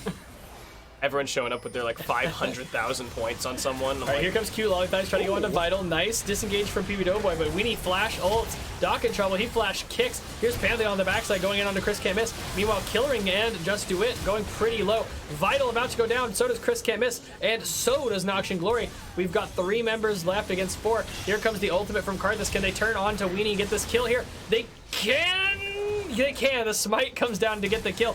Flashing in, Killering goes for Just Do It. PB Doughboy will pick up the kill with the auto attacks. LeBlanc goes down as well to Karthus and his bombs. Karthus trying to chase down PB Doughboy now. He's not going to be able to get him. Cute Lolly Thighs accidentally aggro's Dragon with the Titanic Hydra, but that's okay because he wants that dragon after all. Doc, half health, on his way back to the dragon. yep, and Doc does not have his flash, does not have his kick, but I think he can still do a lot of damage here. He's got his Phage, he's got his Warrior Enchant, but if he can't run away from Hallow, what's the point? See, Doc also fits well with us trying to do rappy things. Right? Yeah. I feel like that's just so easy to fit Doc and things that rhyme with Doc into some lines. Doc's gonna knock him, sock him, rock him. You can also do like half rhymes too, right? Like pop and stuff. Yeah. Just the ah. Makes it so, yeah, the ah. It sounds so simple. The assonance. That is the Yes. the Repetition of poetry sounds, word. right? Yeah, the repetition of vowel Yeah. sounds. Alliteration's the repetition. That always tripped me up, actually, back in grade school. Yeah. Alliteration and assonance, which one was which? Yeah. One sounds one's first letter. Yeah, alliteration is first letter. Consonants is like general rhyming because it's getting the same consonant sounds at the beginning or end or in the middle if you're doing longer words. Gotcha. But yeah, for one syllable words, consonants is rhyming the end consonants with What a flexible stream we do here. Look at that. We're educating people on both League of Legends strategy and English. and where you get the best mac and cheese. And yes, Texas Roadhouse for giant bowls of Kraft mac and cheese. Oh, so Hey. good. Sponsor us. Yeah, I was gonna say, hey, Texas Roadhouse, sponsor us. I love the peanuts. Yeah, the peanut thing's always fun. Yeah. I can't imagine how bad it sucks to have to clean that up. But fun. Oh yeah, I bet they have like a one giant. Oh, here comes an ultimate from Kled, engaging onto Vital and PB Doughboy. PB Doughboy moves forward to Vital! eat it, but Vital's still in the action. He's going to channel the ultimate, trying to get back. The Hallow's ultimate is going to pick up the kill, and Weenie's the one to finish off PB Doughboy. Nice engaged, picking up 2. Killing waiting off the backside, but they have an idea. He's there. They're going to chase him down. Wow, double blink. He goes back for Just Do It. Just Do It is going to pick up the kill, though, but will Ignite take down? It will not. Just Do It will survive. Doc is going to get engaged on by Chris Can't Miss here. He's going to get the shutdown, and they're going to take out Noxian Glory as well. That's an ace for Glen Bell and the Flying Chalupas. They're going to be moving their sights to Baron Buff. Yes, Glen Bell and the Flying Chalupas just chomped down on them and did not let go. And now, with only PB Doughboy and Vital left up on the map, they are going to go for this Baron. They should be able to get it. Hallow has a smite. Hallow does a lot of damage, and there it goes. He didn't even need smite. Right. Well, huge swing for Glen Bell and the Flying Chalupas.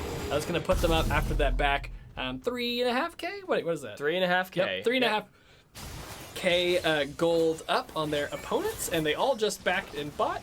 And now they can go for a split push. Except, Chris Can't Miss might not have I don't backed. think Chris did. All right, well, the other one's backed. But He's still now- sitting on 1,300. Yeah, Chris has got his teleport. He could, he could take this mid lane. Everyone else goes bot. 1 for this, because he has his teleport, and that turret's about to go down. So they really need to break this. They really need to break this map open for themselves if Glen Bell and the Flying Chalupas want to continue pushing this lead. Otherwise, you're basically just sitting there waiting and saying, "Hey, can you come into our jungle and we can kill you?" Gonna get spotted, have that scrying orb stolen away. Weenie and Cute Lollythigh might be pinched here. All 5 members, but no, it does not look like they're quite here. Oh! Wow, that was super clean. That was so clean. He didn't even finish the kick. Yeah, The kick in terms of the second part of the Q. yeah. He just immediately, smoothly, Yeah, dashed immediately to the other side of him for this. That was, wow, Yeah, what it an helped, insect. it helped that he had another ward there, but like that was smart. What a flashless insect.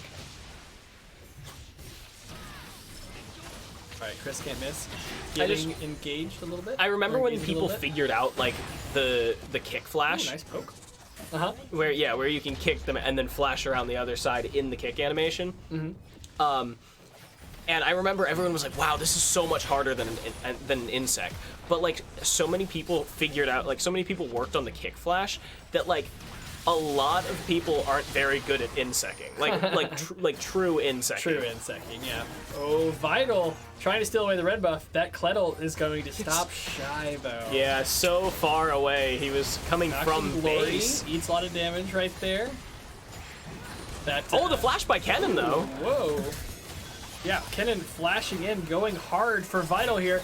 Can he get the kill? That's a lot of damage. They are going to get the kill. Meanwhile, in the top lane, Noxian Glory about to go down. He is still alive. Just Do It goes down to Noxian Glory. Hallow is going to get the... They're going to kill. Everybody's getting Can killed he left get and right. Doc? Weenie No. is going to be able to slowly chase down PB. Wait a minute. PB has friends. A friend, anyway. Oh, the detonation's going to be enough. And now Weenie turns his sights to Killering.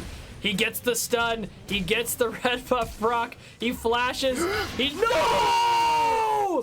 Weenie, what are you doing? Oh, he canceled his auto. You had it. Oh my God, Weenie almost almost with the 1v2. I mean, low health target, Yeah. sure, but he almost gets the 1v2, but Killering gonna pop him as soon as he hesitates. And Weenie's 5 and 3 too. Oh, there's some quote about that too, right? Like, well, if you're gonna kill me, you can't hesitate, or I'll like, oh, what's Yeah. that from? Dang it, can't remember. Dang, movies are hard.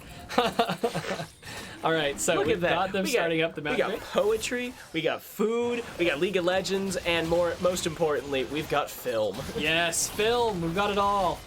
All right, And this now mountain drake's third, going yeah. to get picked up as well. Once again by the Saucy Summoners. Third dragon Three for them. dragons, yeah. But they are down in turrets and killed at the moment. This next one is going to be a mountain, so this is a pretty important one for threatening Baron. Yeah. And future dragons. Whoever gets that second one is going to be way ahead of the curve here. But still, we do have a 3,500 gold lead for Glen Bell and the Flying Chalupas. They picked up these turrets and got that inhibitor in the mid lane. Now it looks like they're rotating their sights, but they're going to get their 5th turret of the game and bring their gold lead to a little bit more. Yes, the scientific term. Some. Our gold lead will be increasing by some. Our gold lead is increasing Can by you be an more amount. specific? Yes. An amount less than 1,000, more than 100? I don't know. There we go. Yeah, it's like 500, I think. A turret. For a turret? Yeah, a turret's worth. I don't actually remember now. Dang. It's like 500 split across the So, team. wait You a get minute. all Chris the can't miss. Is Chris, way out of no. position here. Oh no, poor He guy. didn't even use his Zanya's. Yep. I think there was Killering on one side of him, Doc on the other side, and they just took him out so quickly in the middle. He didn't seem like he had a ton of time to react, and they were, able to take him down rather Verbal quickly. dyslexia. over Verbal here. dyslexia. God, I'm having a hard time with it today. Jeez.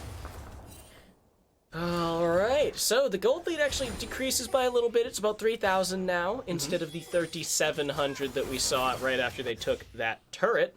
And, well, Baron's coming up in 50 seconds, so I'm sure that's what they're looking at right now. The game's gotten a little bit passive besides these little picks. The game's kind of devolved into like these teams are sort of moving around each other until somebody on either team oversteps their bounds and winds up getting blown up. But that's what I mean. I guess that's kind of what you'd expect a little bit from a team that has Thresh, LeBlanc, and Lee Sin. Yeah, right? I mean, you're looking at all picks on Saucy Summoner's side, and then just, well, Glen Bell and the Flying Chalupas basically gonna play like this. They kind of just like have been doing these engages with Kennen ult and Leona ult, and they'll get like one person, but then they can't chase any farther. Yeah, like clean Couple people anyway. macro is not exactly the name of Chris Can't Miss's team. But they are doing pretty well here against a team that has only been defeated by the only undefeated team, I believe. So Well, only undefeated in Nobles. in this conference, no, yeah. But so in there, he's just baiting out this blast cone. Gotta land that Q on Just Do It. Malicious rumors. Oh, Weenie. Me going for Vital here. Gonna hit the stun, gonna get the slow, gonna hit the root. Vital gonna grab that. Noxian Glory has arrived. Chris can't miss throwing down the Zanyas. Noxian Glory going very low to keep cute Lollithigh. Meanwhile, in the backline, Doc has slain Chris can't miss, who tried to get off the ultimate, was a little bit late on the draw. Weenie slowly getting melted down. He's going to be shut down as well.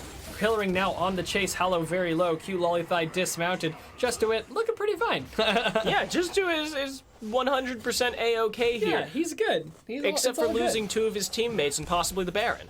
So Yeah, no, team-wise, not good. Just Do It as a person right now at this moment. He's feeling all right. Feeling healthy. he is all right. All right, so on to this Baron buff. Saucy Summoners need this. They only have one tower this game. This could be something that helps them change that up. Yeah, because open they're this starting game to up fall for behind in themselves. terms of the objective that actually wins you the game directly. Oh, Wow, Killering comes all the yeah. way around the backside to get that kill, but the ultimate starts being channeled. Decent chunk of damage. Here comes Kled. He's going to try to get the kill on the PB Doughboy. He's going to get kited away from. Vital now trying to survive. The flash fails. Vital goes down because of it. They do eventually pick up Kled. Just Do It getting chased by Doc. Here comes Weenie. He's going to wait out that... he's going to try to wait out the Q, try to land it. The ultimate's going to land onto Doc as a slow. Flash, not quite, but his teammate is left behind. However, Noxian... Oh, no! He hits a long-range Q and follows Just Do It a long range, picking up that kill. And here's the Ocean Drake right now. You see that? Doc's Yeah. health bar. Good lord, Jack. Health bar visibly growing under the effects of those 2 ocean drakes. Yes, and now but the Mountain Drake is up in 20 seconds. Hallow just respawned, and Just Do It will be up a couple seconds after the respawn. So we might see another fight around this Mountain Drake, or the remaining members of Saucy Summoners could just try and push this in. They have 2 towers that are like at 200 health. So they could just go for this. Spawned. They're kind of trying to avoid getting picked here. Yeah, dancing around it. LeBlanc is pretty strong at the moment. A little bit, 6'2". He's Yeah. got a 10-stack Mage Eyes. 10-6-1, 4 items. One of them's a 10-6-1. What is wrong with me today? 6, That's not 2, even 11. Yeah, that's not even one of the. I don't look. I don't know. But the Saucy Summoners get their 4th dragon of the game, the last one before Elder, and this is dangerous for Glen Bell and the Flying It is. Chalupas. Their gold lead has disappeared. They lost the Baron, and They're falling behind on dragons. They still. It's a pretty hefty lead in turrets. Yeah. They do still have the lead in turrets. yes, but it's worrying when you have a 4-turret lead and you're even in gold. Yeah. So they are not doing so hot in terms of the kills in CS. Falling a little bit behind there in certain places. Looks like the majority of that CS is Vital, by the way. Yeah, that's all vital. He is starting to get close to the flame horizon, right? Yep. 100 gold up. 100 CS up, and he's at about 75. 75. Yeah. But as you can see, like there are actually some places in the game where Saucy Summoners are behind in CS, so it has to Top be and jungle, It has to be so- Xayah Yeah. carrying the weight there. Yeah, She's been and wave clear champion. She's been getting Oh, funneled yeah. a lot of the waves too. she and, is receiving a lot of resources. And Vital's done well for them in past weeks, so definitely deserving of those resources. At least, right now for their team. Well, plus, deserving of the resources. He doesn't have that many kills, so you really do need to give Xayah more gold, or give Xayah the appropriate amount of gold, more CS. There we go. More CS to make up for the lower kill gold that he has been receiving. You know what I think it is? I think we're just hungry. That's like we're Maybe I'm we're just like so hungry. My breaking, brain yeah. is no. I ate a little bit, but I haven't touched it. We're casting. We're trying to be professional. But as soon as this game over, Oh, you microwave, and I'm just chowing down. But maybe that's it. Maybe I should have eaten before the game, and I wouldn't be having this problem right now. Brought a snack, yeah, or I should have brought a snack. Oh, but Here Kled comes the coming Glenn. in. He's coming in off the side though, so his team won't get the speed boost. He actually doesn't hit the dash onto anybody either. His shield's not going to be super effective. Here comes Chris Can't Miss with the ultimate. He gets kicked away though. He's still going to run back in and get a huge stun. 2 people's GAs and their GAs go down. PB Doughboy trying to do what he can to kite. The 2 GAs come up and they're both going to go right back down.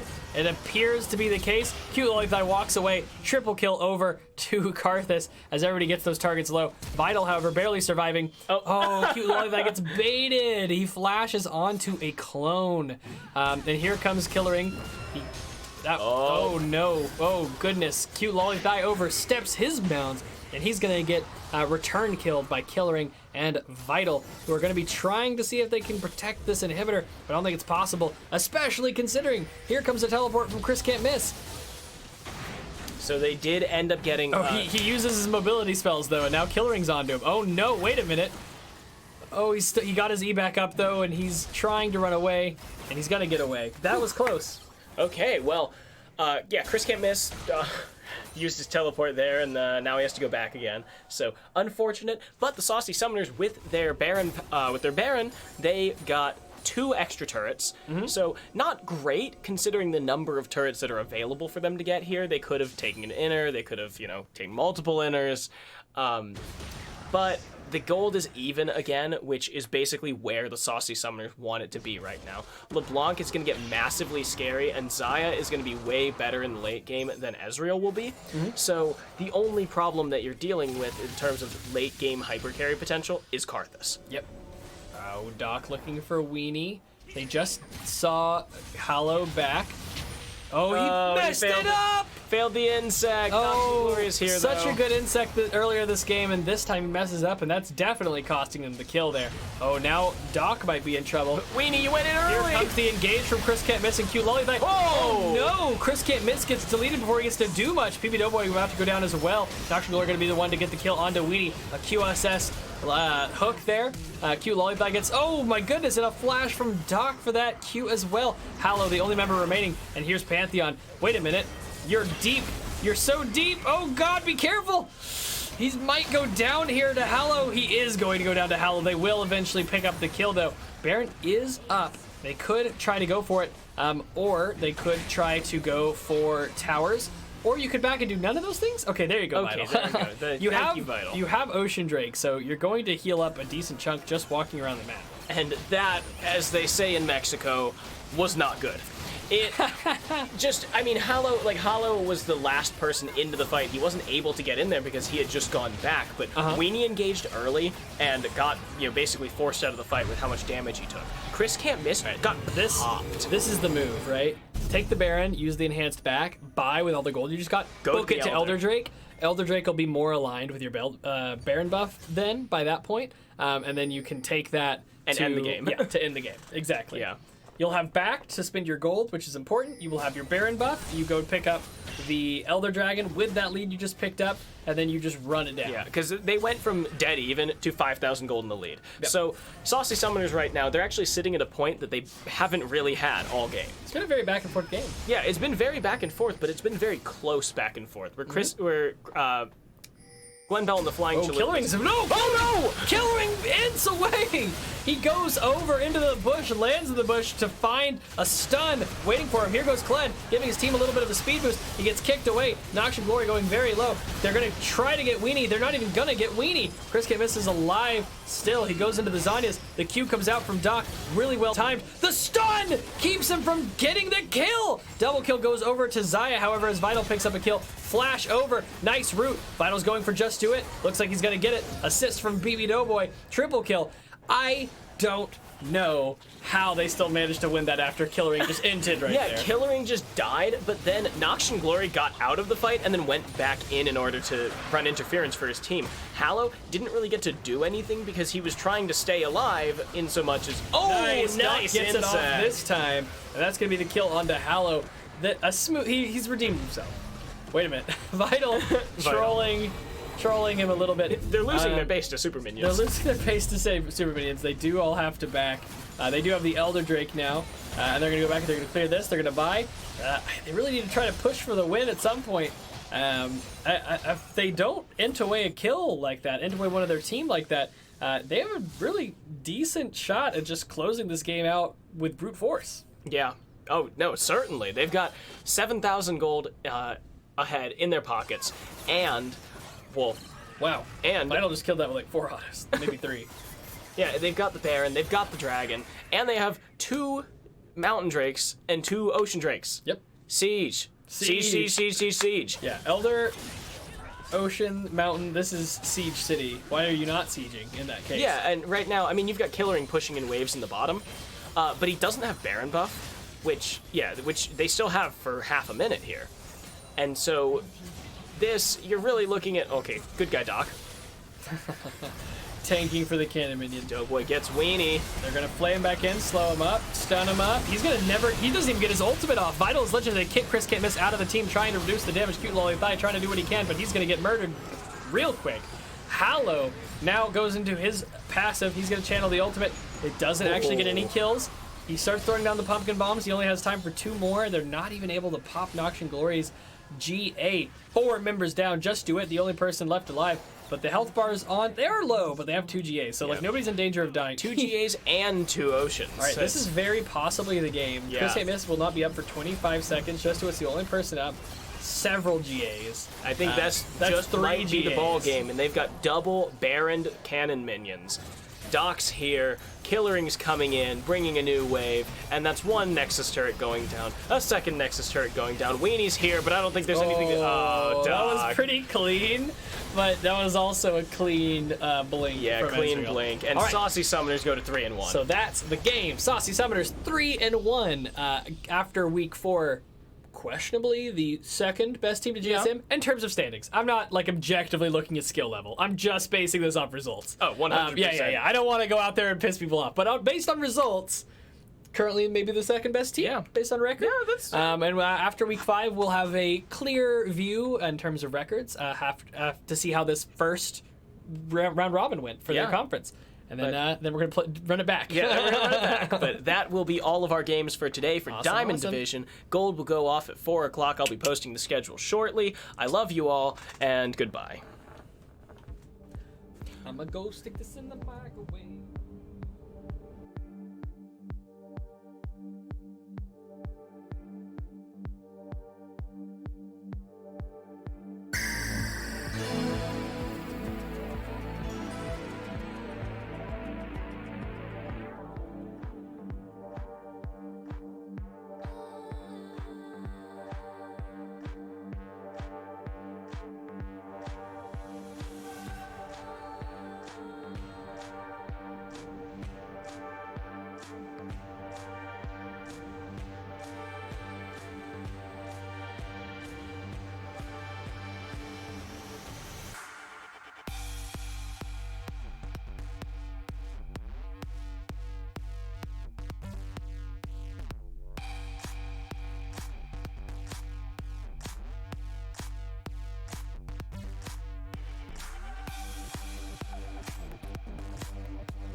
To hold our heads up high and beat the drum to what we love.